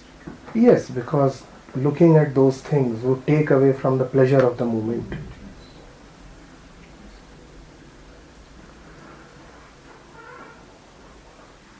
You know, I had a friend. He and his wife were visitors to the clarity sessions. He was a very spiritual man. So spiritual that he had put up photographs of Nisargadatta, Raman Maharshi, Krishnamurti and everybody else in his bedroom.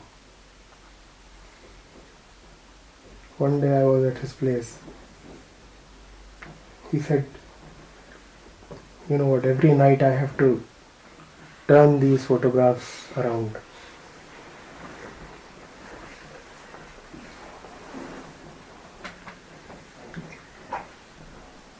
You are getting ready for the act.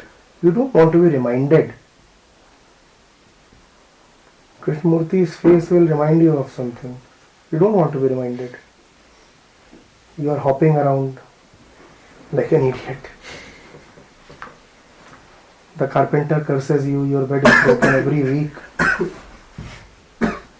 You are the one who is providing so much sustenance to the furniture industry.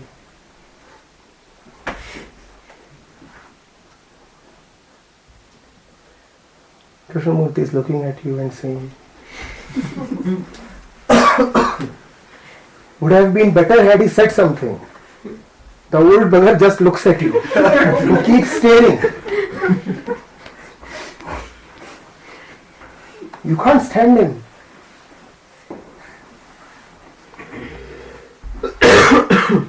It's like the dogs have entered your bedroom with all their sickness and germs and pus. How will you have sex?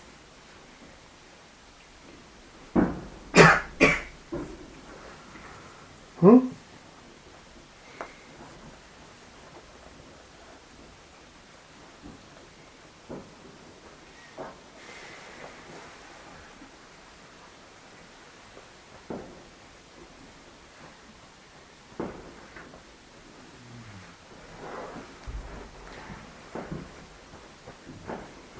So maybe that is why I was used to listening to your videos in office with all the promotion and nonsense going around. Now the thumbnail thing comes and there is always a photo. I avoid listening to your video, and that is something I related now, but I've seen that happening. Because when I am doing code I just plug in. But now to choose a video, the thumbnail came quite recently. Nagarjuna is saying, Sansar is Nirman. You know that you have known emptiness when you can listen to me right in the middle of sex. In the middle of Sansar, if you can listen to the Gita, in the middle of sex, if you could be watching my video instead of porn, then you have known Sansar to be Nirvana and both to be empty.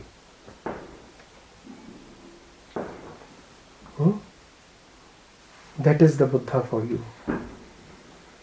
What do you think? He forgets the Dhampad when he is busy in his day-to-day chores?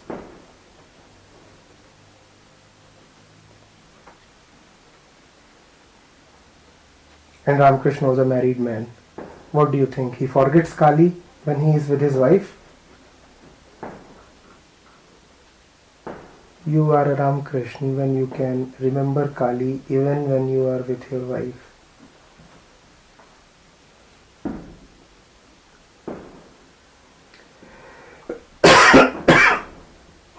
And so many saints have had sons and daughters. They have had sex, they have reproduced. What do you think? They had forgotten their words and teachings and God? Surely they knew the emptiness of sex. Even in the moment when they were in the middle of sex. That is when you have known Sansar to be Nirvana.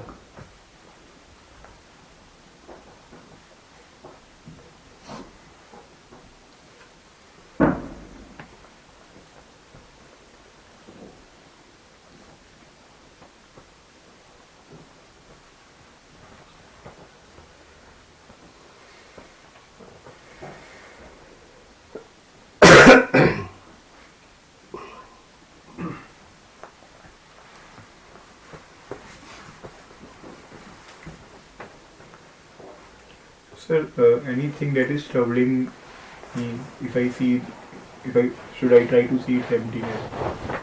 You don't see emptiness by trying. You just see what things are. Emptiness is nothing. How will you see emptiness? You can look at the stars in the sky, but no one has actually ever looked at the sky. You look at objects.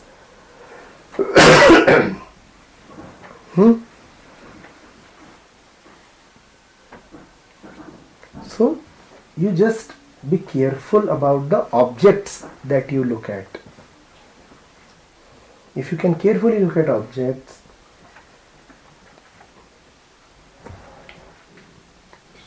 what you see is emptiness. And remember, you cannot see the emptiness of objects remaining what you are. when the object is truly seen to be empty, the subject also becomes empty.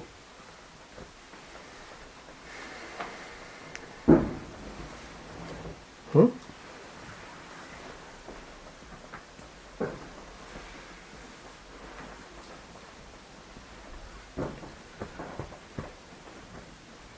It becomes a vicious circle. If you want to know about yourself, you have to go close to the objects. You have to observe the objects. And you cannot observe the objects until unless you have observed yourself. So it becomes a vicious circle. To know yourself, you have to know the objects. You are looking at objects all the time.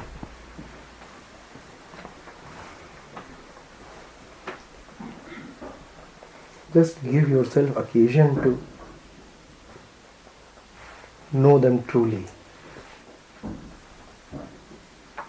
It won't need so much of effort or conceptualization. There is the sick man there. You do not have to say that unless I know myself, how can I know sickness? There is the sick man there. Huh? Just as you say, I am there, similarly the sick man is there. He is there. For you, he is there. But I am not available to him. Similarly, like the dog's case, I am rushing towards the home. I am not available to that care happening. And until unless I am available to that, I won't be able to observe. Be available. How? Being myself, how can I be available? Just as you are available right now. Surely watching a dog is easier than listening to me.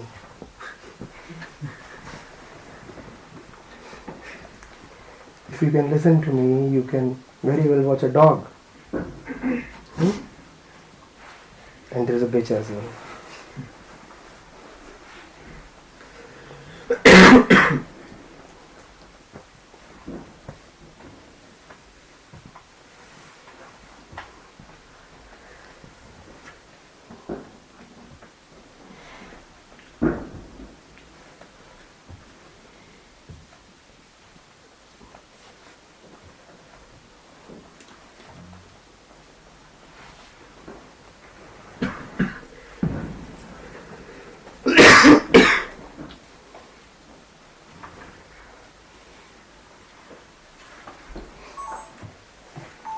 Would it be correct to say that I see only that which I am?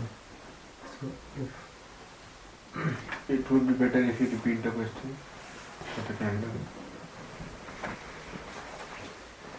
I was saying it would be better, or if we can say that I see only that which I am.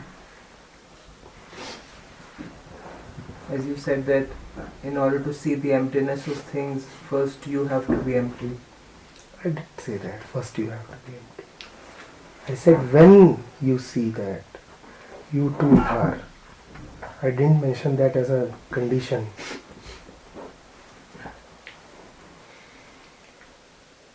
You won't become empty all of a sudden in isolation. You cannot say that sitting in my room I have gained emptiness and now I am going out to watch the dog.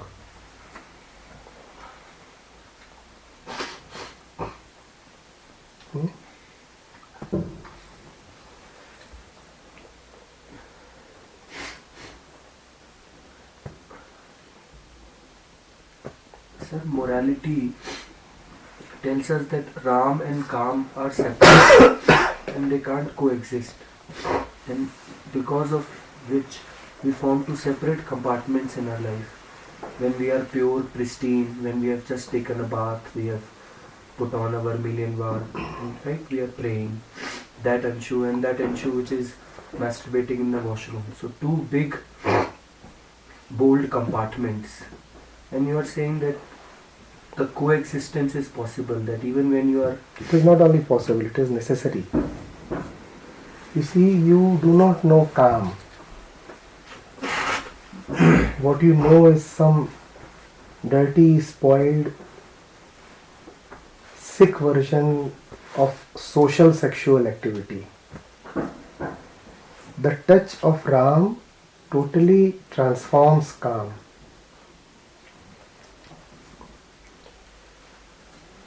So Ram and calm do go together, but not that calm which you currently indulge in.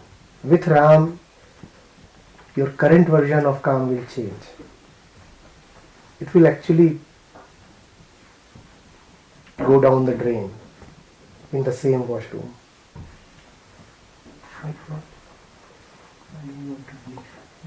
Because If it doesn't, use the flush.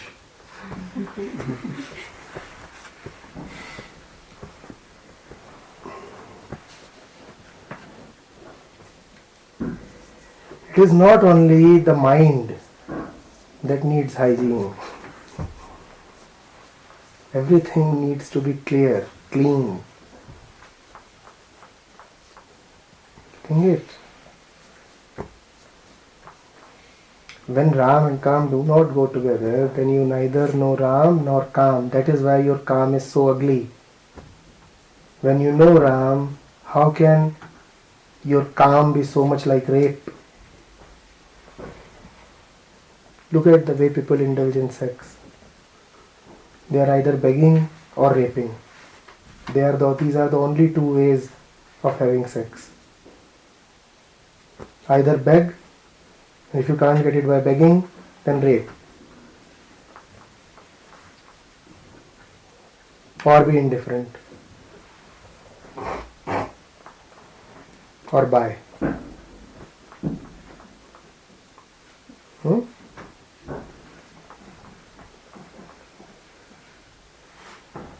With Ram, this doesn't happen. You go beyond begging and raping. You go beyond indifference and buying.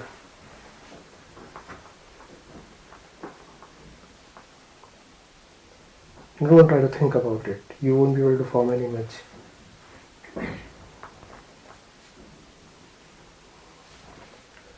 Trying to conceptualize, right? What kind of sex would that be?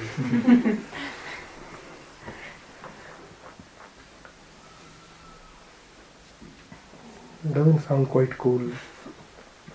I have heard of partners saying, oh my god, oh my god. What would they now be saying? Oh my Ram, oh my Ram.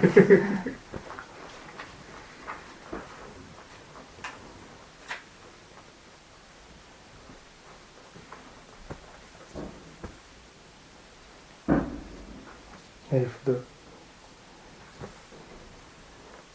woman is saying Ram Naam, the man says Satya hai.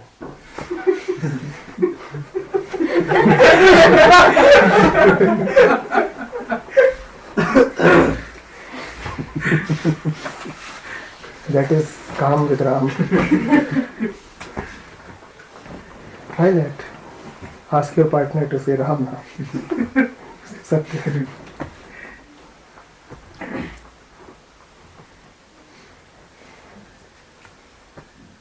So why is Ram Naam Satya related to this? Related to what?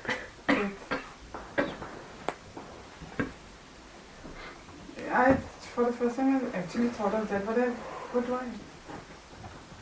Because it is India.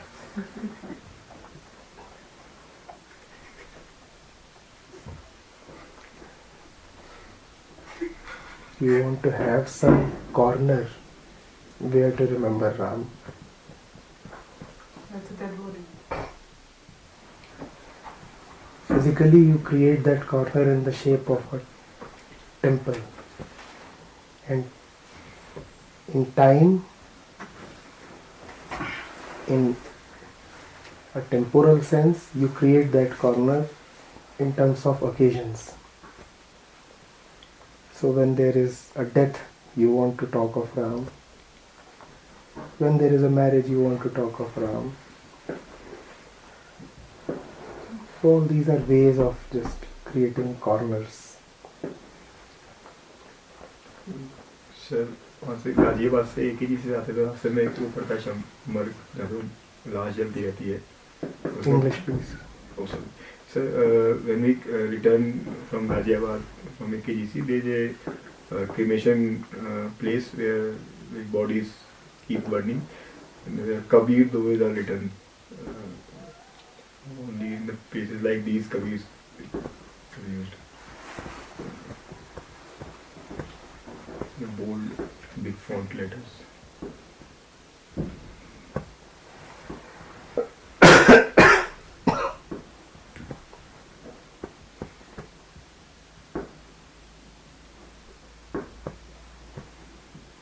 That makes it easier for you to justify why Kabir can't be there in your bedroom, right?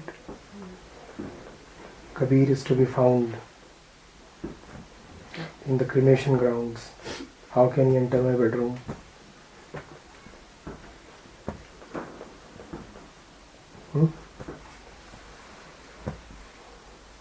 And that is the reason why your well-wishers are so scared when you talk of Kabir, because that reminds them of cremation grounds. They have no acquaintance with Kabir except the Kabir that they have seen in the cremation ground. You say Kabir, they are reminded of the dead body.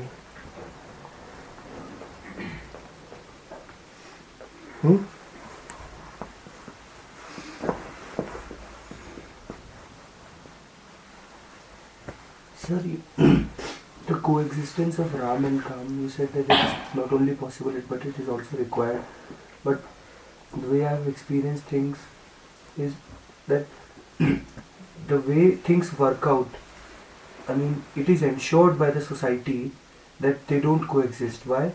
Because you just said some minutes before that the society defines a set of ways in which you should chase women or men.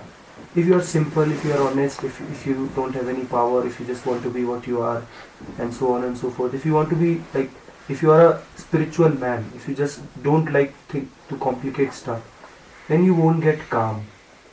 I mean, and if you are the opposite, if you have power, if you have money, if you are very cunning, and you love complications, you can't just be straightforward and simple, then you get it very easily. Then you will get a cunning and a power hungry and crooked woman just like yourself.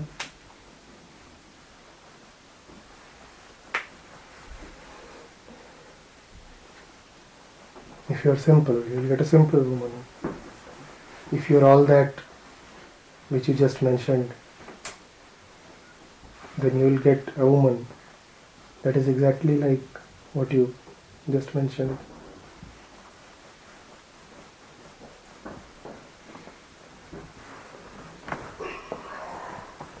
Simplicity is rare.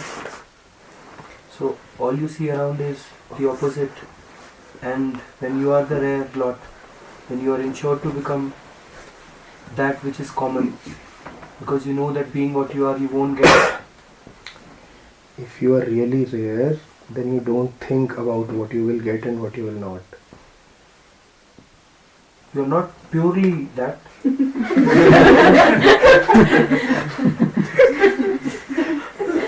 You want to be called rare. No, you are also that.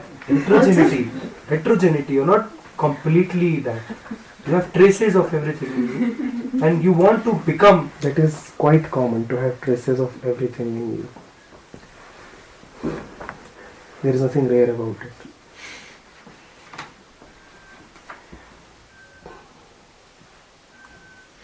The rare one does not have traces left upon him by this and that.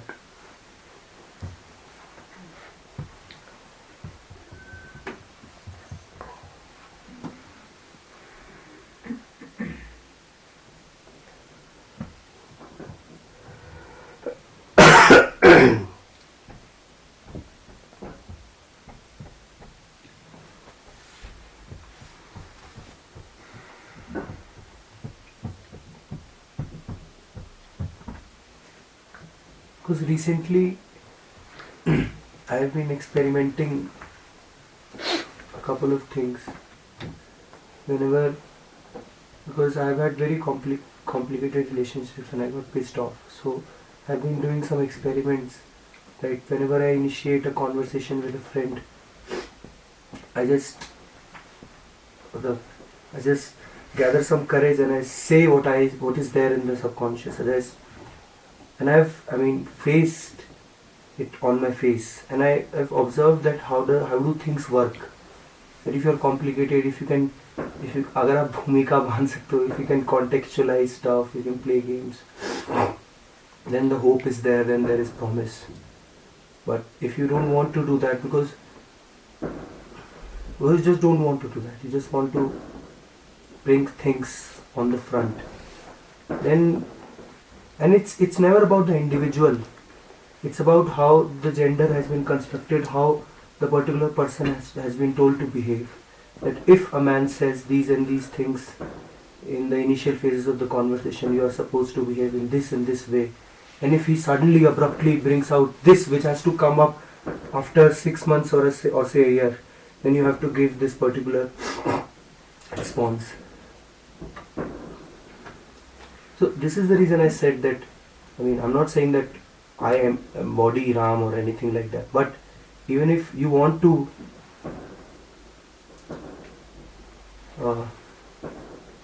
because as a young man, that is a part of you, a relationship that you form, a crucial part that would shape your consciousness.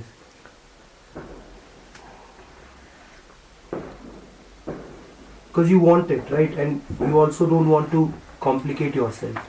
You also want that, and you realize that if you are not very complicated, you won't get it. So it's kind of a loop. Is it not? You see, I am a drunkard. My entire circle consists of drunkards. And then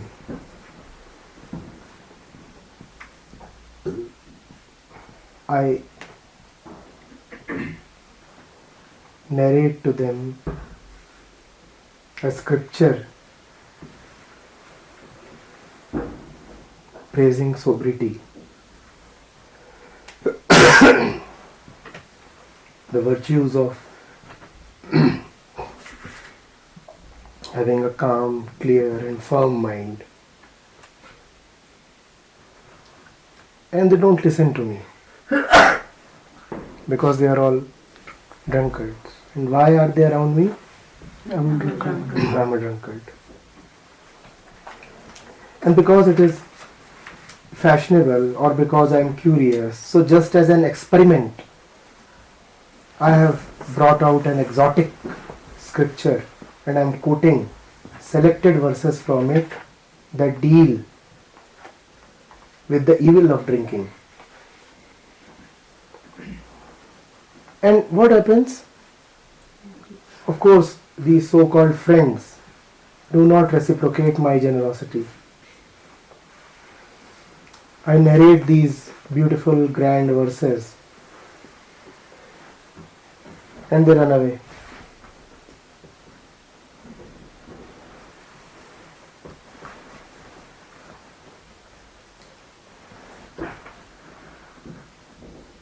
You cannot talk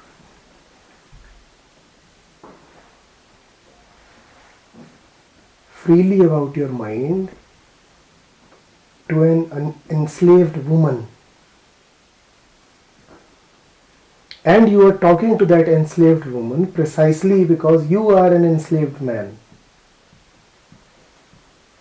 An enslaved man who finds it fashionable to talk of freedom. She does not find it fashionable. She is not experimenting. You are the one who is experimenting. And till the time you are what you are, you will only go to such women who are slaves. Why will they listen to your rant on freedom? And then you will say, you see, all my experiments are failing. This proves that I cannot get sex till I act cunning. You are already cunning. Are you willing to change yourself? You are going there and quoting the Buddha to her. You are not being the Buddha. Is that not cunningness? You are going to your woman and quoting the Buddha while remaining yourself. You have no intention to be the Buddha. Is that not cunningness? And you are going to that woman precisely because you are who you are. Had you changed, would you have gone to the same woman? Yes, of course, the woman is cunning and enslaved. But why is she there in your life? Why is she there in your circle? For the same reason that drunkards are there in a drunk man's circle. When you will truly change, then you won't need to go and experiment. All such experiments that you are trying are bound to fail. Not only are they bound to fail, they are bound to convince you that the world is an evil place, so you too must be even more evil.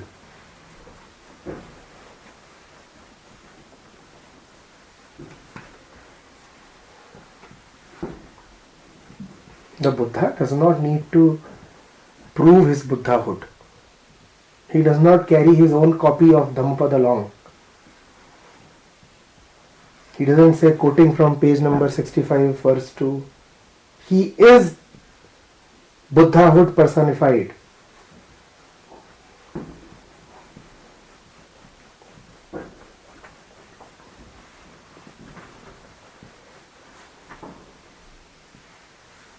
He doesn't experiment. Whatever he does is coming from the right center. He doesn't do it as a matter of experimenting, that for a change, let me try something else.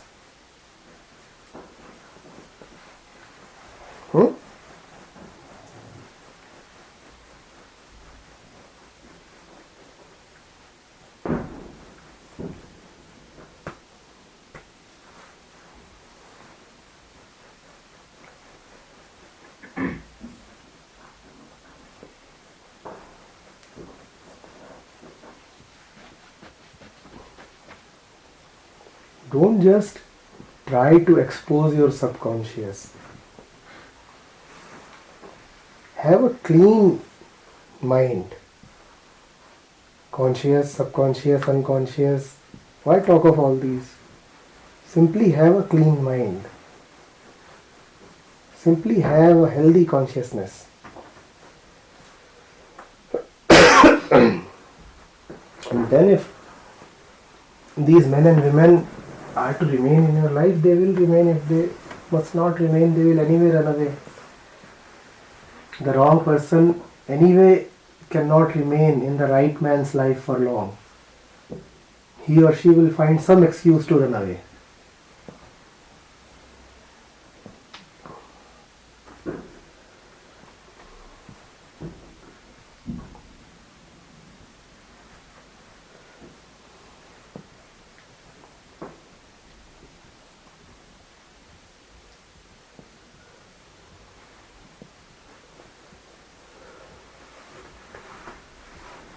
That doesn't please him. Alright.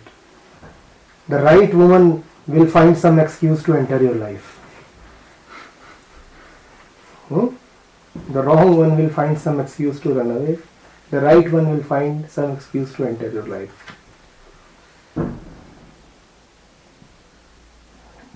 That was my excuse.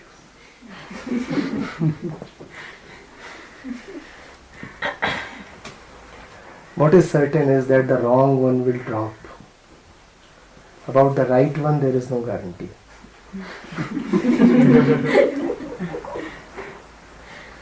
You can join Joydeep and Shubhankar in the office.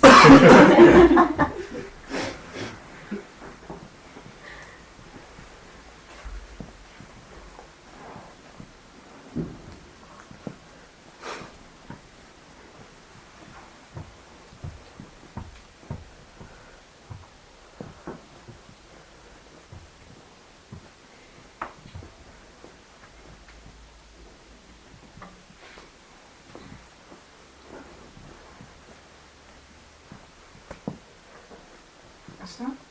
is it a movement or a moment to moment thing? Because when many times that happened that you said something, it was like a layer has been removed. You realize, oh, this was beneath this. I never thought of it. But the layers upon layers are getting removed, and still it's the same puzzle. So is the layers being replaced? Or is it actually a movement that might or might not take time? You are not doing anything. Whatever is being done by me. You are doing, you So are don't doing. complicate my work. So how does it You know, come back? the patient is being operated. The doctor is busy in the surgery. And after every 10 minutes, the patient is asking, how many stitches left? What are you doing with my small intestine? Are you sure you have read that particular manual? Just keep silent and let it work. Why asking so many questions? How many layers are there in my heart? Because I think I'm putting it back myself. I have a doubt. Actually, I have this doubt. That you remove it, then I do something sneaky thing and put it back. And again it gets removed, I say, oh, wow. I will anesthetize you then. That is the only way. You have to be operated upon in unconscious way.